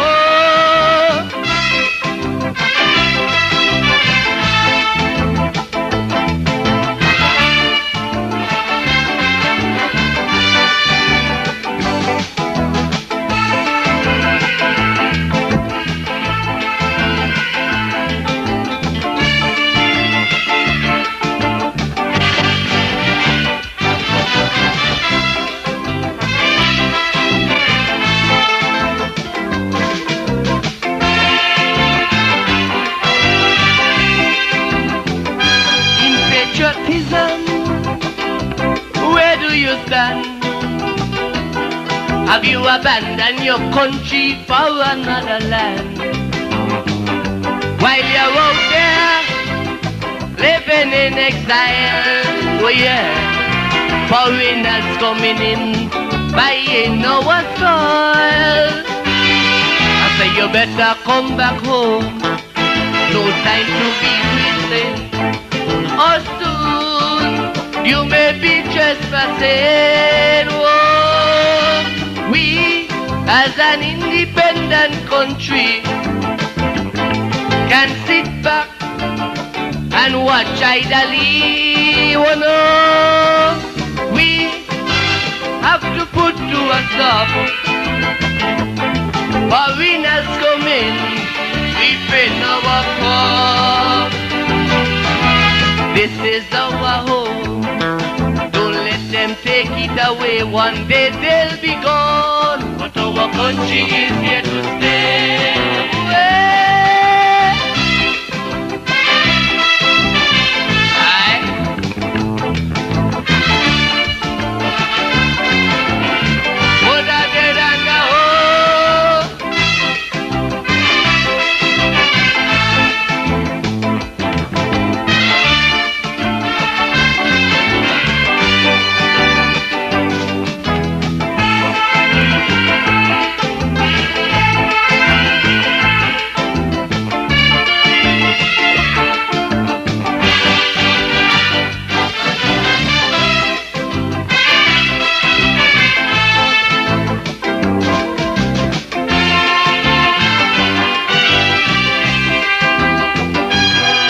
Prime Minister, you as the leader, do you like the direction in which we are headed? Citizens, we are the answer. So for improvement, we have to come together. Don't sit there so apathetic. You all have to play a role. If this country is to reach its goal, yeah, we may not reach to the promised land, but we must pave the way for the next generation. And I say, we must be prepared to sacrifice if this country is to reach higher heights. We are only dust in the wind, waiting to be blown away and be gone. But our country is here to stay. And I say, we'll be gone, but our country is here to stay. We'll just be that way and be gone, but our country is here to stay. Thank you.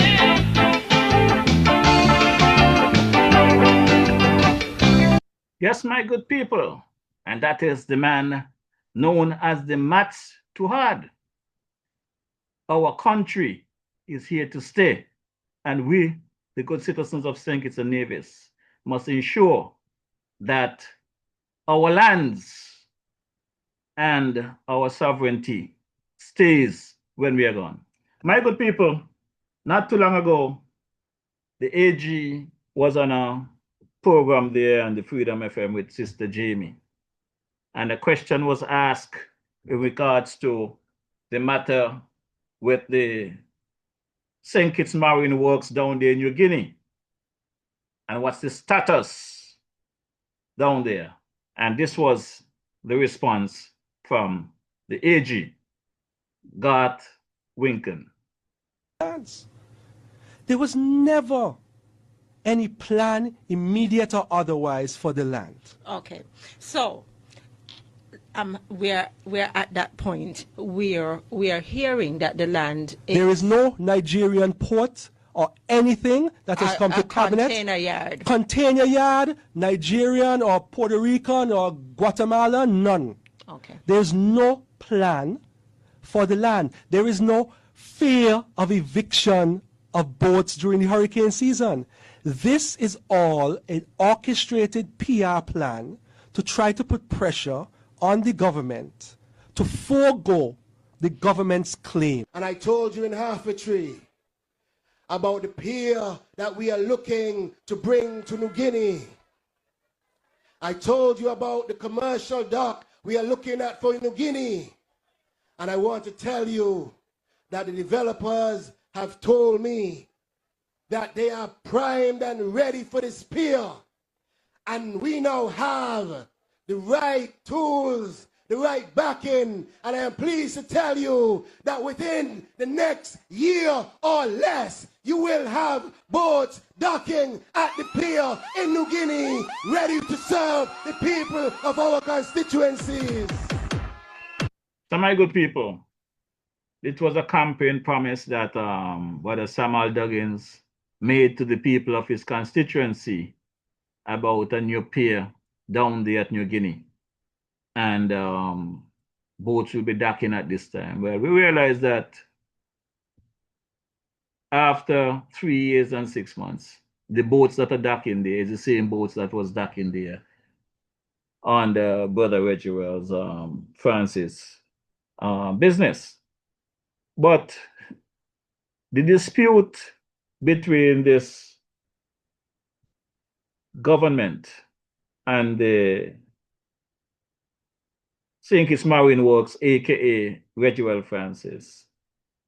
To my disappointment, through my investigation, I found out that this matter did not start under this drill-led labor administration, you know.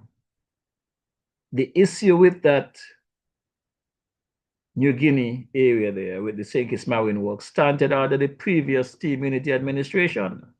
And you would hear the conversation that government are continuous. But what is puzzling, you heard the AG says that there is no pier, whether right now or future for New Guinea. You heard the Minister Samuel Duggins' presentation. Now, in speaking with Mr. Francis, we found out that the ongoing saga between the former government, the Team Unity government, and the St. Kitts Marine Work, aka Mr. Reggie Francis, that at some point in time, the AG, who was then a member of the Kelsey Quilkin and Ferdinand Laffer, represented him and his firm, and his business against the government. So for the life of me, I still cannot understand a lawyer in his practice that was representing Mr. Francis and his company under farmer administration demanding certain settlement or certain monies, now become the head honcho, the Attorney General, who could with a stroke of a pen resolve this problem. After 3.5 years, this saga is still ongoing. And while the AG is saying that there is no deal, there is no such port presenting, we know, because social media is out there. The papers are out there that show the minister and also the prime minister in his presence, they signed on some $40 million agreement with some port for St. Kitts. And you don't have to listen to just what the DJ is saying. The Nigerian in Nigeria are speaking about this port. So let's hear a little interview with the owner or the developer of this port. Aisha Minor is leading a landmark $40 million public-private partnership to develop a state-of-the-art commercial port in St. Kitts. This project is poised to unlock new opportunities. Aisha Minor, welcome to Africa 24. The $40 million port project is seen as a game changer for Caribbean logistics. What specific challenges in regional trade and market access does this initiative aim to resolve? So we all know that the connection between Africa and the Caribbean is plagued with just air and sea connection. So logistics and infrastructure is the issue. What this project aims to do is address a few things. One, we are building a port that can actually take the ships that will come from Africa and go from the Caribbean to Africa. That's number one. Number two, we're building a hub in St. Kitts that will ensure that we can collate the raw material in the Caribbean, process it, package it, put it back on the ship, and can access markets in Africa and markets in South America. This also answers the question where everyone says that the entire Caribbean is only 45 million people. And what this project will do is basically collate products, raw materials from the Caribbean and South America, put it in a hub, manufacture different products, process some of it in terms of packaging, and put it on the ship that can go back to Africa. So my good people, this is where we are. We are taking our time out to elect these ministers of government who now go out there and meet new friends, make new family, and forget the reason why we elect them. They forget their promises and their oath to the country and people. But, you know, I haven't played this clip for a bit, so let me bring it to you guys to remind you why Dwyer and them shaking in the boots now. Because election is looming, and they know they cannot win election. This government cannot be returned if the independents and the other opposition parties comes together in a coalition. So they're using the terminology team unity. As I said, team unity is dead, just as Labour is dead. Let's take a listen to my good cousin there, Dr. Martin, who cannot spin. Sam Kanda, that partner, I just want you to do the right thing before you hit your grave, because you're a good man. I believe in my heart that you're a good man, Sam. So I just want you to do the right thing and rest down these people, because you know what they're doing is wrong. You know what they have done to this country is wrong, and they're using you. Sister Jamie, I do not know what position you hold, but please pay attention. This clip was taken down from the Freedom Wall, but not before the DJ got his hands on it. So this is a true testament of what is happening on the ground. Labour not even sure if they could win one seat if election was to call tomorrow. I think we have a people who are paying attention. In those comments, most of the comments, people are paying attention to the ebb and flow of the political arena, because that's where the leaders, the political leaders, come from. And I firmly believe, and I'm open to be challenged, that the days of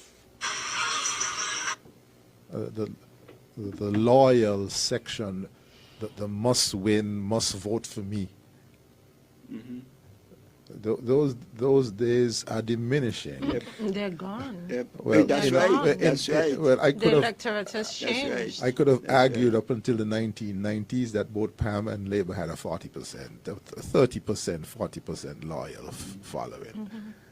I don't see that anymore, and that in the electorate, in the body of the electorate, there is a 60-70% whose vote has to be sought. Notice I didn't say bought. Sought. And so this both. The political parties get support when they deserve it. And I forgot the author of this. Another person said. We don't know that to be a fact because Trump won. Well, he won fairly. We don't know if he deserved it. Well, he won fairly. The elections are won and lost by people who show up to vote, and he got his people out. Elections have consequences. And so the persons who have this must-win mentality in their head, I wish to have a conversation with them, because I don't accept that there's any must-win anyway. We have to fight. And the politicians have to do the work. Have to fight. They have, and there are no. Well, apart from maybe constituency 6, there are no safe seats in St. Kitts and Nevis. Well, let me not speak for Nevis, but there are no safe seats in St. Kitts anymore. Yeah, man. Which one? 6 and 3. Yeah, that's what I said. 3? Oh, yeah. I don't know about that. Well, but 6 maybe. I think. Well, I'm going to end by saying it's going to be a very, very hot topic when these boundaries change. Yeah. The boundaries changing? When there's boundaries Well, they have to change. Well, we join the boundaries. Yeah. They have Make to them change. constitutional. I We are think still all waiting bets on that. all bets are off. We have Still a waiting new on that. calculus. Yeah. And so again, I want to end by saying, we, the people, the electorate, have to insist on the political parties that they put up the best people to run, because we cannot afford idiots in Church Street. And where's the NIA located? And Charlestown. Cannot afford that.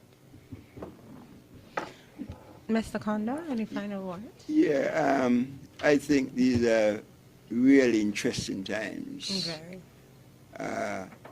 And people think, I think people don't give politics and politicians the credit and the admiration and think that is due.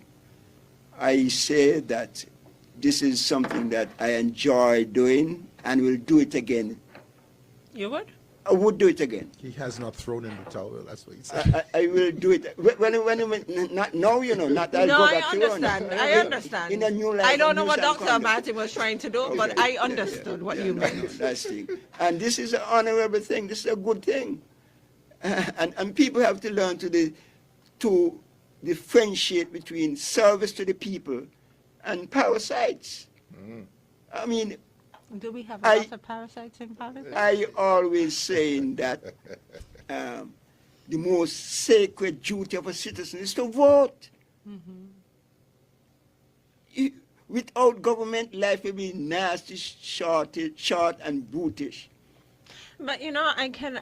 There's nothing wrong with the politics. It is the people who involve. I can also understand that sometimes people become disenchanted with politicians, as the person wrote that. The person wrote that all the politicians bad. Yeah, no, all the right? politicians. But people have that notion that a lot of times people enter politics not for the good that they can do for the people, but the good that they can do for themselves. Absolutely. Right? So that makes people not really want to go out to vote.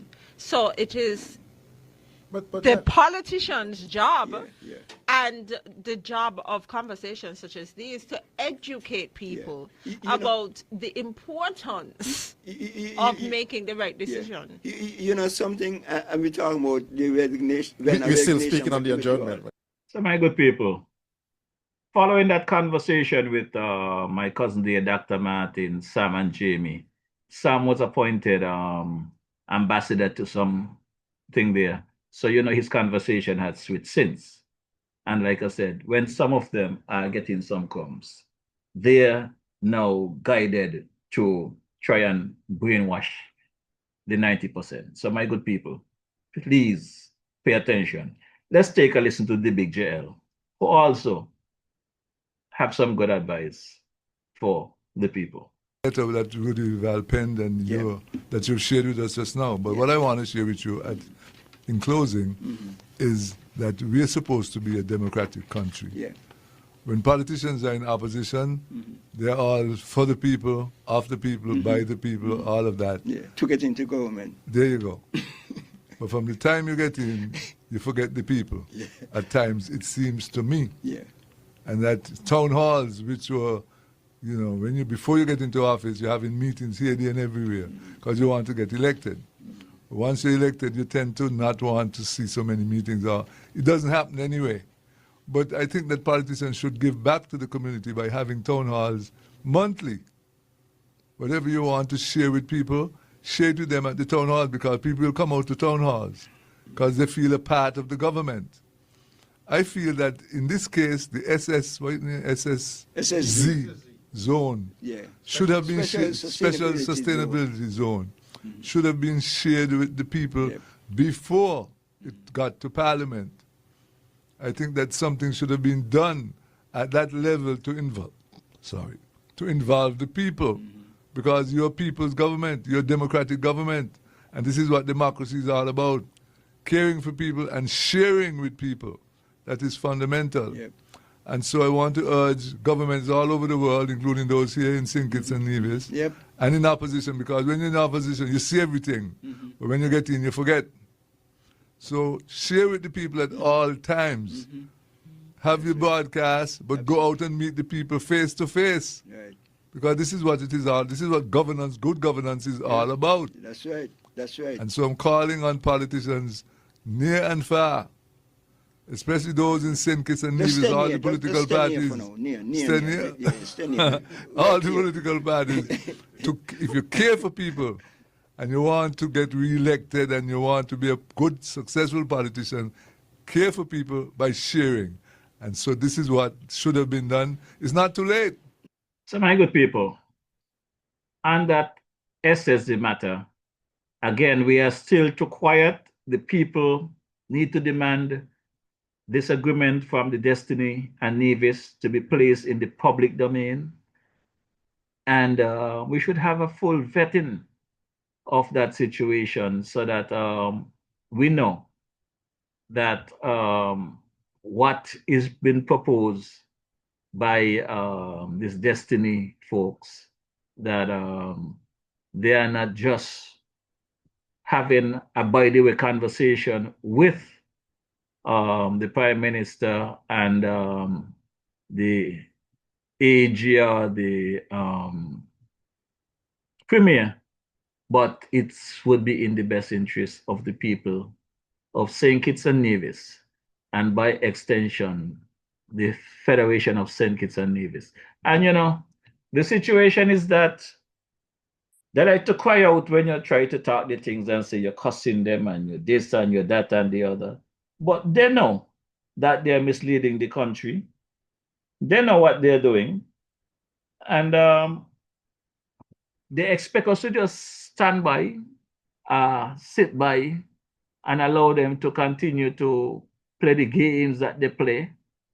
And we're supposed to just carry the mantle for the political party that you support. But my good people, remember, we are just passing through. We are only passing through, and we have to make sure that when we leave this space, that we leave a space for the future. Just as we are enjoying what was placed here for us from those before us, we must now prepare for the future generation. And just as that Destiny agreement must be tabled, I am also calling on the Prime Minister to present this MOU. You cannot just come and tell us about an MOU and go to sleep. We want to see it. So St. Kitts and Nevis has negotiated and entered into a memorandum of understanding with the United States of America for the potential transfer of certain third country nationals. And I want us to listen carefully, who are citizens or nationals of the Caribbean community. This does not involve anybody outside of CARICOM. And this is in keeping with our CARICOM principle. And I will further say that because of security matters, it does not include Haiti at this particular time. It does not involve anybody from any other place outside of the CARICOM region. Under the arrangement, the United States may propose transfers of CARICOM nationals. This is what St. Kitts and Nevis has negotiated, without violent or sexual criminal backgrounds. The MOU contemplates jointly develop operational procedures, including capacity-based limits and logistical arrangements. So in St. Kitts and Nevis's negotiations, through our proactive diplomacy, this only contemplates CARICOM citizens. At this time, for security reasons, excluding Haiti. These CARICOM nationals, they are without violent or sexual criminal backgrounds. I think there might be different discussions with other jurisdictions, but in St. Kitts and Nevis, the CARICOM nationals, excluding Haiti at this time for obvious security matters. And thirdly, these persons cannot be violent or sexual criminals. And it has to be agreed to between our partner, the United States of America, and St. Kitts and Nevis.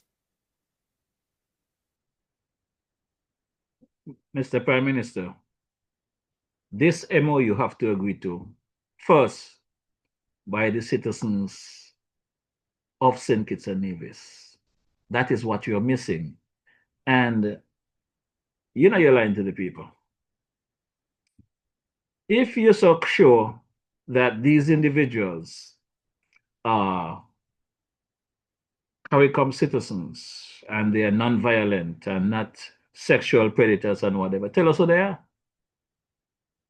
You seem to know more than you're telling the people. We need to know who these people are. Because according to Premier Brantley, you know, we have some sexual predators here in our schools. He got the emails, he got the proof, he got everything. And I'm waiting for I can't depend on the AG for nothing at this stage of the game. But I am looking forward to the Commissioner of Police or the DPP to make a report to the people. I'm going to call on them personally. Since I have not heard any official statement in the public domain, the DJ will reach out to them. In my capacity as a citizen and as a journalist, I need to know what are they doing about this statement by Premier Brantley. I know them. And I could tell them all who done thief from where they work, whether it's bank, whether it's CFBC, all who done get kicked out of high school because them trouble the underage girls up at high school. And I have the emails to show. There's a fella around here that says the Nevis Epstein. All of these people have been engaged in skullduggery. You know why I don't go down the road? Because I said at the end of the day, how does that create a job in Nevis? At the end of the day, how does that solve housing issues, water issues, health issues, infrastructural issues, electricity issues? The answer is it doesn't solve anything. It doesn't take us anywhere. But sometimes when you hear the people and you look at the character, as the old saying say, when you examine the horns, you say to yourself, is this mortal here really saying those things about me? But me never thief nothing from nobody. I have never stolen anything. There is no place in the world, and I've worked in other places in the world beside Nevis, that they could say Mark Brantley left and money missing. It has never happened. There is no place in the world that I have ever worked where they can allege that I molested or tried to molest anybody. It has never happened. I have sought to do things the right way. Not to suggest that I'm perfect, I'm far from. But I'm just saying sometimes that when you're throwing stones, but you live in a glass house. In fact, your glass is so thin, it's like eggshell. And I sometimes wonder, what would Nevis be like if the CCM responded in kind? Think about it. What would Nevis be like? What if I were to release the emails that I have of a grown man, a teacher, hitting on this little girl in school and telling the little girl all that he dream about her? A grown man. But that man is attacking me and attacking others and referring to us in the most derogatory ways. Somebody said he should be renamed Epstein, the Epstein of Nevis. But if we, as CCM, were like that, you see where we would end up in Nevis? It would be nasty. It would be dirty. It would be terrible. And you know what the problem I have with it, ladies and gentlemen, is that a lot of young, capable, able Nevisians are looking on. And they're saying, boy, I don't want to get involved in politics because politics is nasty. And so rather than seeing politics as an opportunity to serve, to engage with public service, to help people, to advance ideas that help the country, they say it's nasty, I'm going to stay away from it because I don't want nobody to tell me about my mistakes. And which of us has not made mistakes? Which of us? Remember in the Bible when they wanted to stone the woman? Says she was a woman of ill repute. And Jesus himself said to the persons gathered with their rocks to pelt at the woman, he that is without sin, let him cast the first stone. And when that hit them and hit their conscience, and they realized that they were all sinners and all had fallen short of the glory of God, they put down their stone and they walked away. He that is without sin, cast the first stone. There are too many people in Nevis right now pontificating, attacking people, and they behave as if we don't know them. We do. We know you. And so every lie that you make up and every attack and every personal thing that you do, we know you. And ask yourself the question, why is it that some in the name of politics can only attack people personally? Ask yourself the question, why it is that some in the name of politics have never advanced a single idea? I'm not talking about a book of ideas. I'm not talking about a chapter. I'm not talking about a page. I'm talking about a single idea.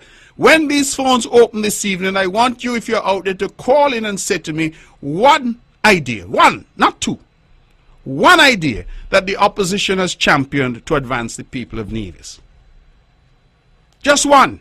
Because you see, I have lived long enough to know that criticizing is important. In fact, the people who are criticized tend to be the people who are trying to make a difference. Those are the people that you criticize, you know. Those who are out there doing something. The person who's on the field of play, while you sit in the pavilion, you say that person can't bowl. That person can't bat. You know, see every ball down the leg side. Why he play that shot for? He should have hook. He should have duck. You know all of the plays. Petitions. You see, my good people, we have a serious problem in St. Kitts and Nevis because when a premier can come publicly on social media otherwise to say that he is aware of teachers or teacher or any adult molesting or making advances to underage children, and he has the email to prove it, and yet has not taken it to the authorities to deal with the matter. The premier should be charging him, but who's going to charge him? Who is going to charge the premier? The AG that commit crimes just the same, and it's passed, and as everything is okay? Or the DPP that is afraid of his boss? My good people, I've seen some stuff over the years. I've seen Donald Trump when he was about to run for president in North America. So he could stand on Fifth Avenue and shoot someone and get away with it. So far, he has proven to be correct. In 2022 local elections, the premier challenged the statement that there was a hiccup. He acknowledged that there was more ballots in the box than signatures on the sheet. And this government, this AG, was able to shut down the case. No investigation to look into the bad handling of the electoral office. An electoral office, an electoral system that we campaigned against in 22 prior to the federal election. This DJ basically spearhead that campaign, standing down at the electoral office, observing the wrongdoings. Brother Larry Vaughan was stationed at the electoral office as a scrutineer. He too I'm pretty sure you could give some good information. Dwyer Astafan, Sam Kanda, all of us. My good cousin Dr. Martin, Ira McMahon, the big lights, Douglas Watley. And I could go on and on. The Labour government, the Labour Party, we complain about the bad things in the electoral office. To date, nothing has been done to address those matters. There was some announcement last week about some breach with the online registration, online system.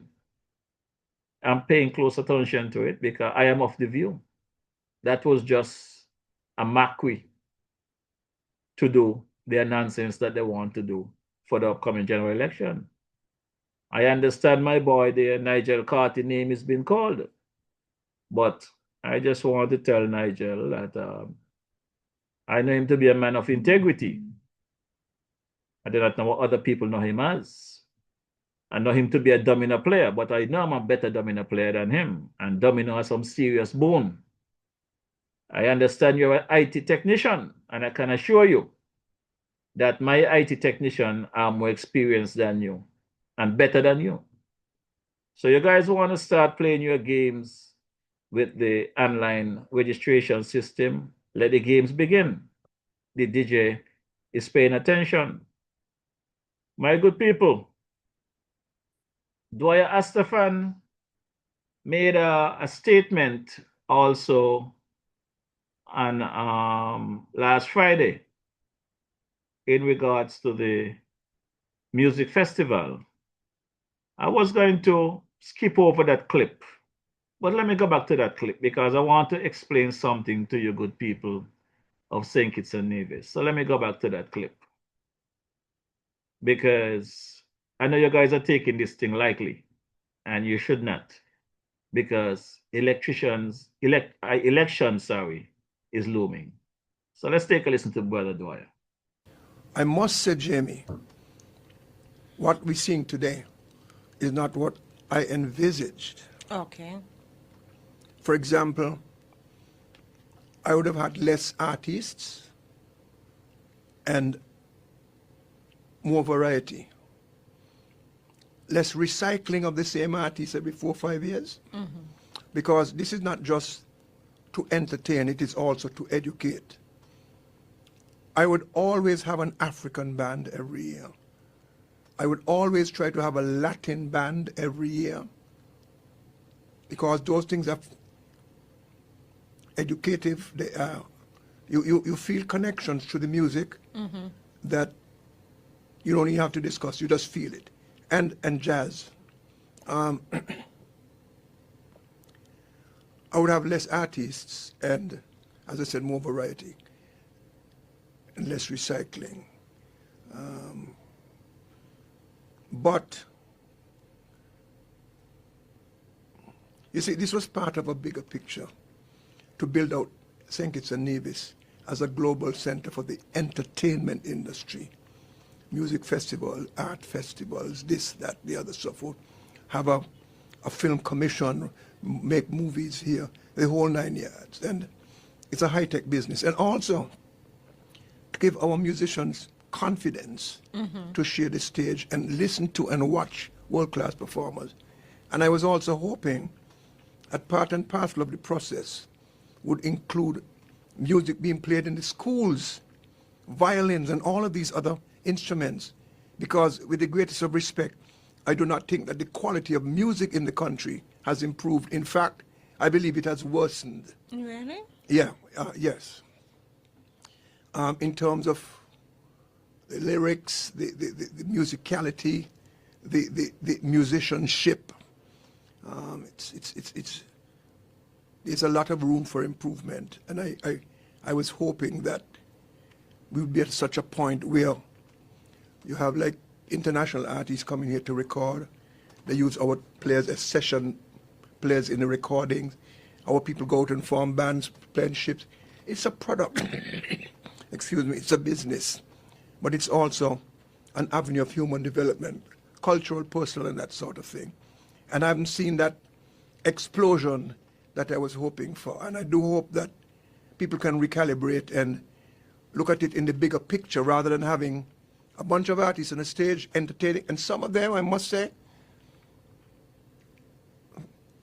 too vulgar for my liking, for shows put on by a government. I remember one night, particularly several years ago, a lady, a Jamaican performer, came out, and the first thing she said was not something I could repeat on the radio. Yeah, and it is we don't need that. That's not talent.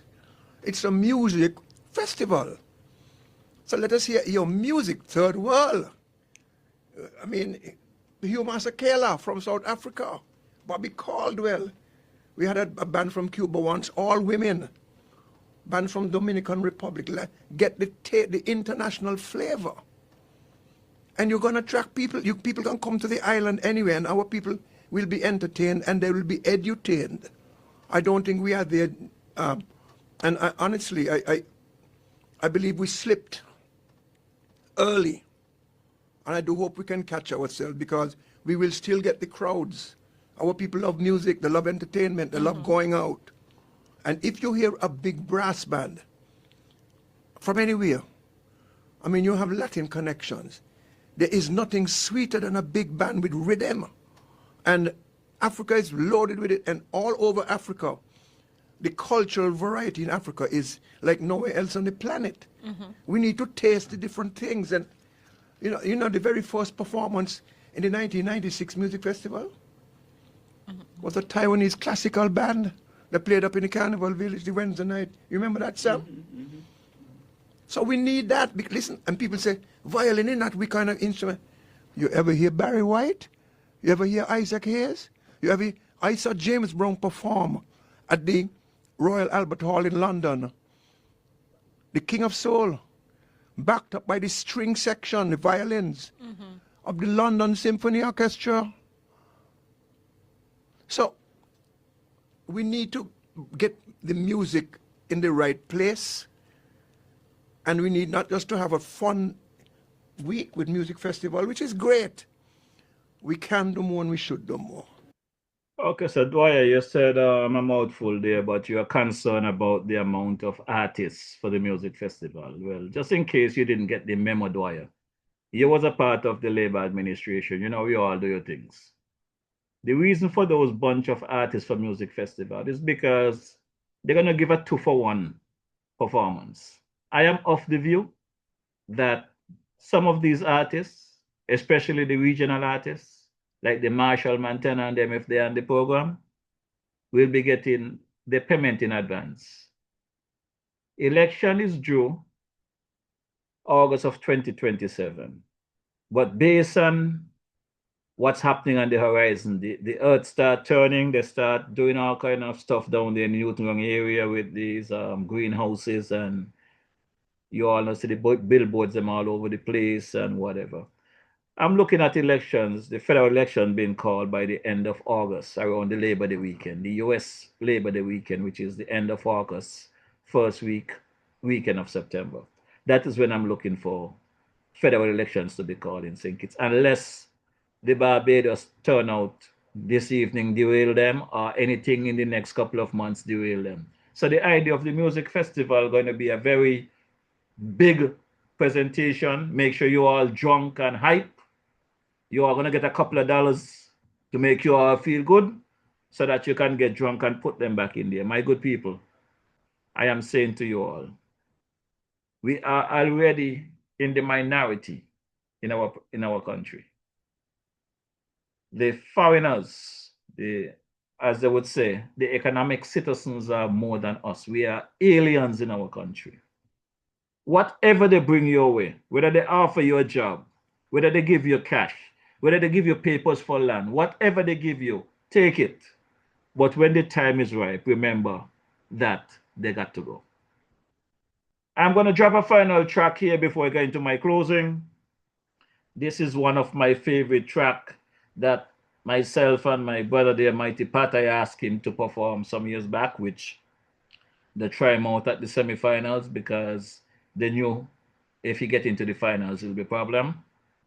But I want to thank Brother Malvern Gums for the live hands on this track, because the original track was done by keyboards, hands. And I told Pat, no, that was unacceptable. The DJ must have some live hands. So I want to thank Brother Malvern Gums for his arrangement and dropping these hands. And Mighty Pat, as usual, he didn't disappoint. Are you ready?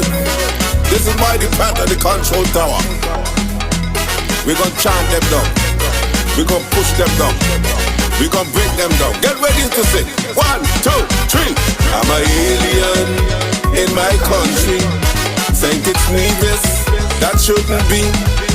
Foreigners taking over slowly in my country. Lord have mercy. I'm an alien in my country. Government pretend that they can't see. Foreigners taking over slowly like a bulldozer. They gon' crush me. St. Kitts Nevis, where I was born, there will be no place for me to hold on. We'll be sinking, we'll be drowning in deep water. There'll be no recover.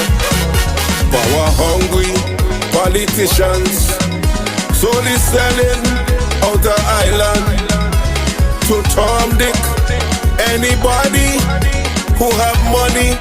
Now look what they make we. I'm an alien in my country. St. Kitts Nevis belongs to we. Foreigners taking over daily in my country. Lord have mercy. I'm an alien in my country. Government pretend that they can't see. Foreigners taking over slowly like a bulldozer. They gon' crush we. The little job that we used to have, foreigners take it while me a starve. The little food that I used to sell, foreigners taking even that as well. The jobs and businesses here in this country are owned by Arabs, Indians and Chinese. Gone to the beach, this white man tell me to get off of his property. I'm an alien in my country. St. Kitts Nevis, that shouldn't be. Foreigners taking over slowly in my country. Lord have mercy. I'm an alien in my country. Government pretend that they can't see. Foreigners taking over daily like a bulldozer. They gon' crush me. DJ Marisha came and tell me. He said, Mighty, listen carefully. There'll be no place in our country left for are we. Watch and you will see. Foreigners will be Prime Minister. Foreigners will be Premier. Foreigners will be Governor. Cause of passport money, we're going back in slavery. I'm an alien in my country. St. Kitts Nevis, that shouldn't be. Foreigners taking over daily in my country. Lord have mercy. I'm an alien in my country. Government pretend that they can't see. Foreigners taking over slowly like a bulldozer. They gon' crush me. If you are proud to be a Kittitian, if you are proud to be an Nevisian, then take your flag up in your hand and wave it in any direction. These land belong to you and me. So stand up with pride and dignity and tell them foreigners bully. They ain't gon' chase me out of we country. I'm an alien in my country. St. Kitts Nevis should belong to we. Foreigners taking over daily in our country. Lord have mercy. I'm an alien in my country. Government pretend that they can't see. Foreigners taking over slowly, like a bulldozer. They gon' crush we. Come on, let me see you say. Let me hear you say. Let me see you done. Where? Let me go. Let me go. Let me go. Let me go. Don't quit them. Put up.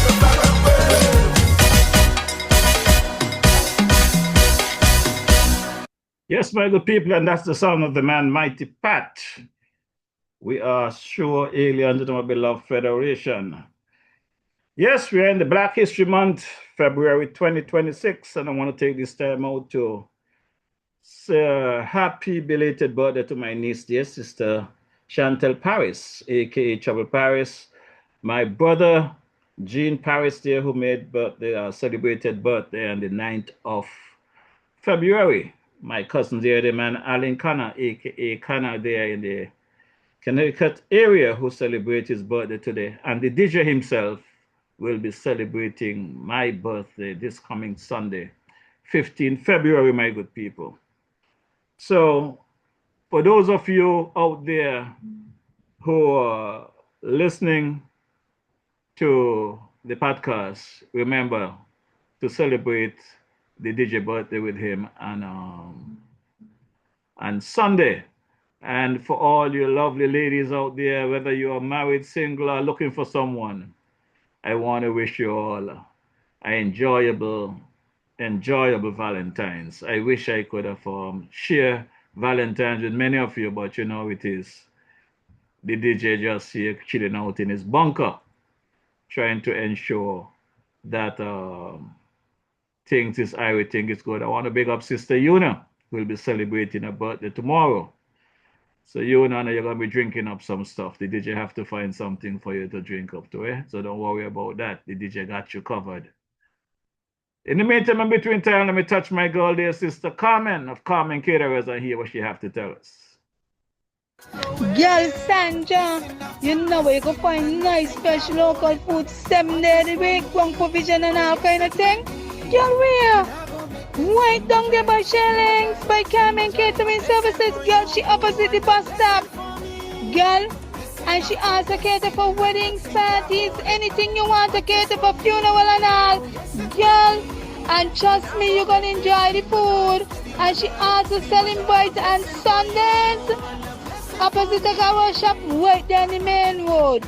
Girl, you could call 665-1494 or 663-6005 to order your food or go and pick up your food. Girl, the food will be finger licking and you get your money worth. You ain't want nothing better than that. Yes, and you must check Sister Carmen there, downtown Bastille, right opposite the bus and ferry terminal. Monday to Saturday, midday until 5 to get your good eat up. And on a Sunday, you check over there in the Boys Village in the bus stop right opposite the Agara shop. Now, let's take a run across the fountain and see what my boy Carbo have to tell us. Carbo's, located at Fountain Village in Nevis, is the go-to spot for your Saturday treat. Tantalize your taste buds with his delectable Carbo's Delicacy Goat Water. Or, if you prefer some soul food, then Carbo's Fungi and Fish is definitely the way to go. Call ahead and reserve at 869-663-9694. Then make your way over to Carbo's and enjoy the vibrant atmosphere while you savor your delicacy. Carbo's, we are not changing, we are only improving. Food all over, food all over. You got the food all over. Yes, you heard it right, Brother Carbo have the food there all over Nevis. You know, Carbo does his thing, and you can get special arrangements done if you want Carbo to organize for your party or anything. Just let Carbo know DJ Mauricio send you. Now let's take a run across and hear what Brother Glenn Barrow has to say. Glen Barrow Guest House, located on Kearn Street, has gone specials again. Time to relax after the hectic season. We've cut the rates in two. Our $200 room, now $100. Our $250 room, now $125. Discounts apply when you stay 2 or more nights. Single nights, they take 25% discount. You pay $150 and $175 respectively. For more information, call or email glimbarrow@gmail.com, telephone 663-0777 or 465-2935. Offer ends January 31st. This rate is for CARICOM residents only. Let us enjoy 2026 to the fullest at Glimbarrow. Yes, my good people, and I want to also big up my boy there, Brother Cutie, hanging out in the Federation, out of the Harlem area there by way of Connecticut. I see him hanging there with Brother Powell. So I want to say a special good afternoon to the good folks there at Island Purified Water. They said they are the best water people, Main Street, Newton Grounds, and Kitts. Want to touch the man, Brother Scatter, Brother Powell there and his team and his family, and thank them for keeping the DJ hydrated when he's in our beloved Federation of St. Kitts and Nevis. Also want to touch my son there, Jeff Roy Jr. across in the LA area.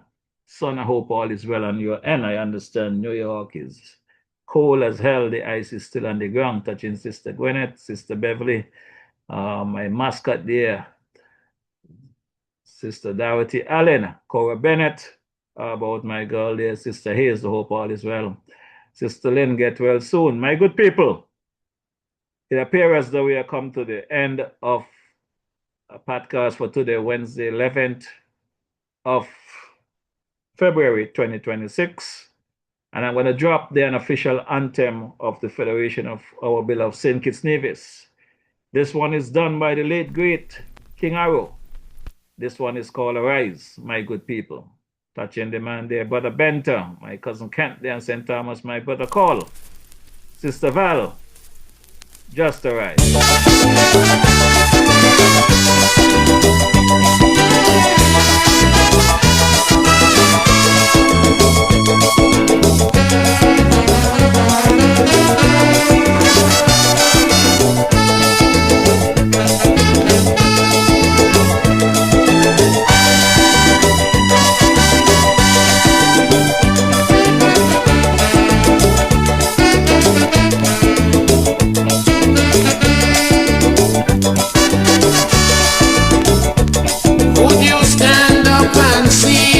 Your country dying and never lend a helping hand. Could you see your children's future dwindling, creating much disillusion? Or would we watch on idly, disregarding our self-sufficiency? Maladministration,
reintegrate and correct all mistakes. Reunification, building a brand new nation. We move on together hand in hand. Rise, citizens, arise. The country is yours, all yours, still yours.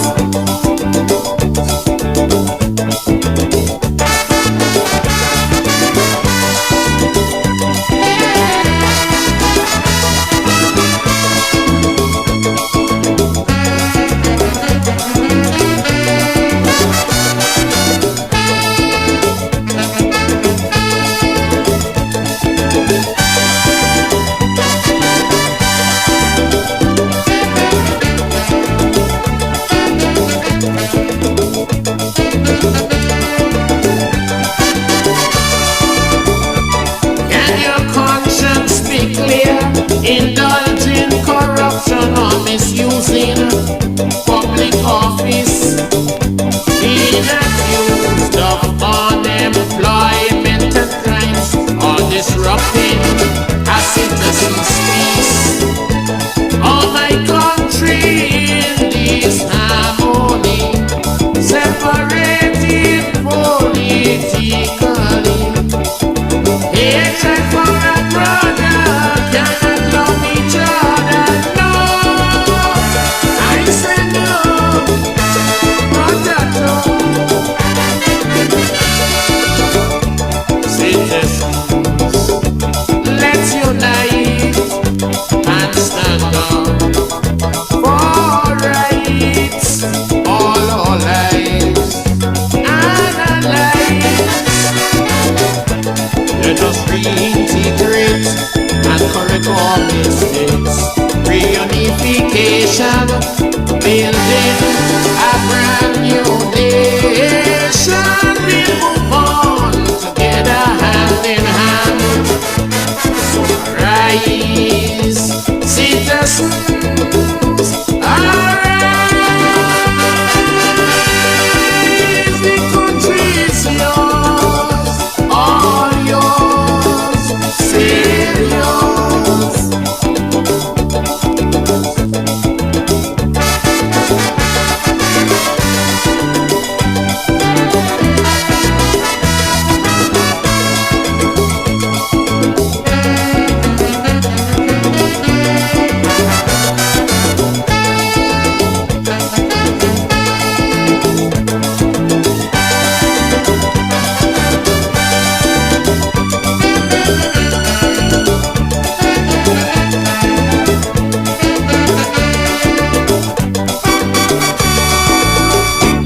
Yes, my good people, and this brings us to the end of yet another live broadcast by the man, DJ Marisha himself. I also want to take this time out to say a beautiful evening to my daughter there in the Ohio area and the grandkids, wishing you all advance Valentine's greetings. My sister there, Esther in Tortola, Mokish and the grandkids there.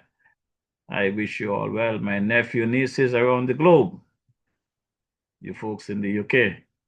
Just want to say good evening. I want to also thank my brother there, the man, Everson Powell, over there in the SMX area, St. Martin. I want to thanks for your accommodation, my brother. I'll talk to you soon. Is love every time, respect and manners, as they would say in the JA area.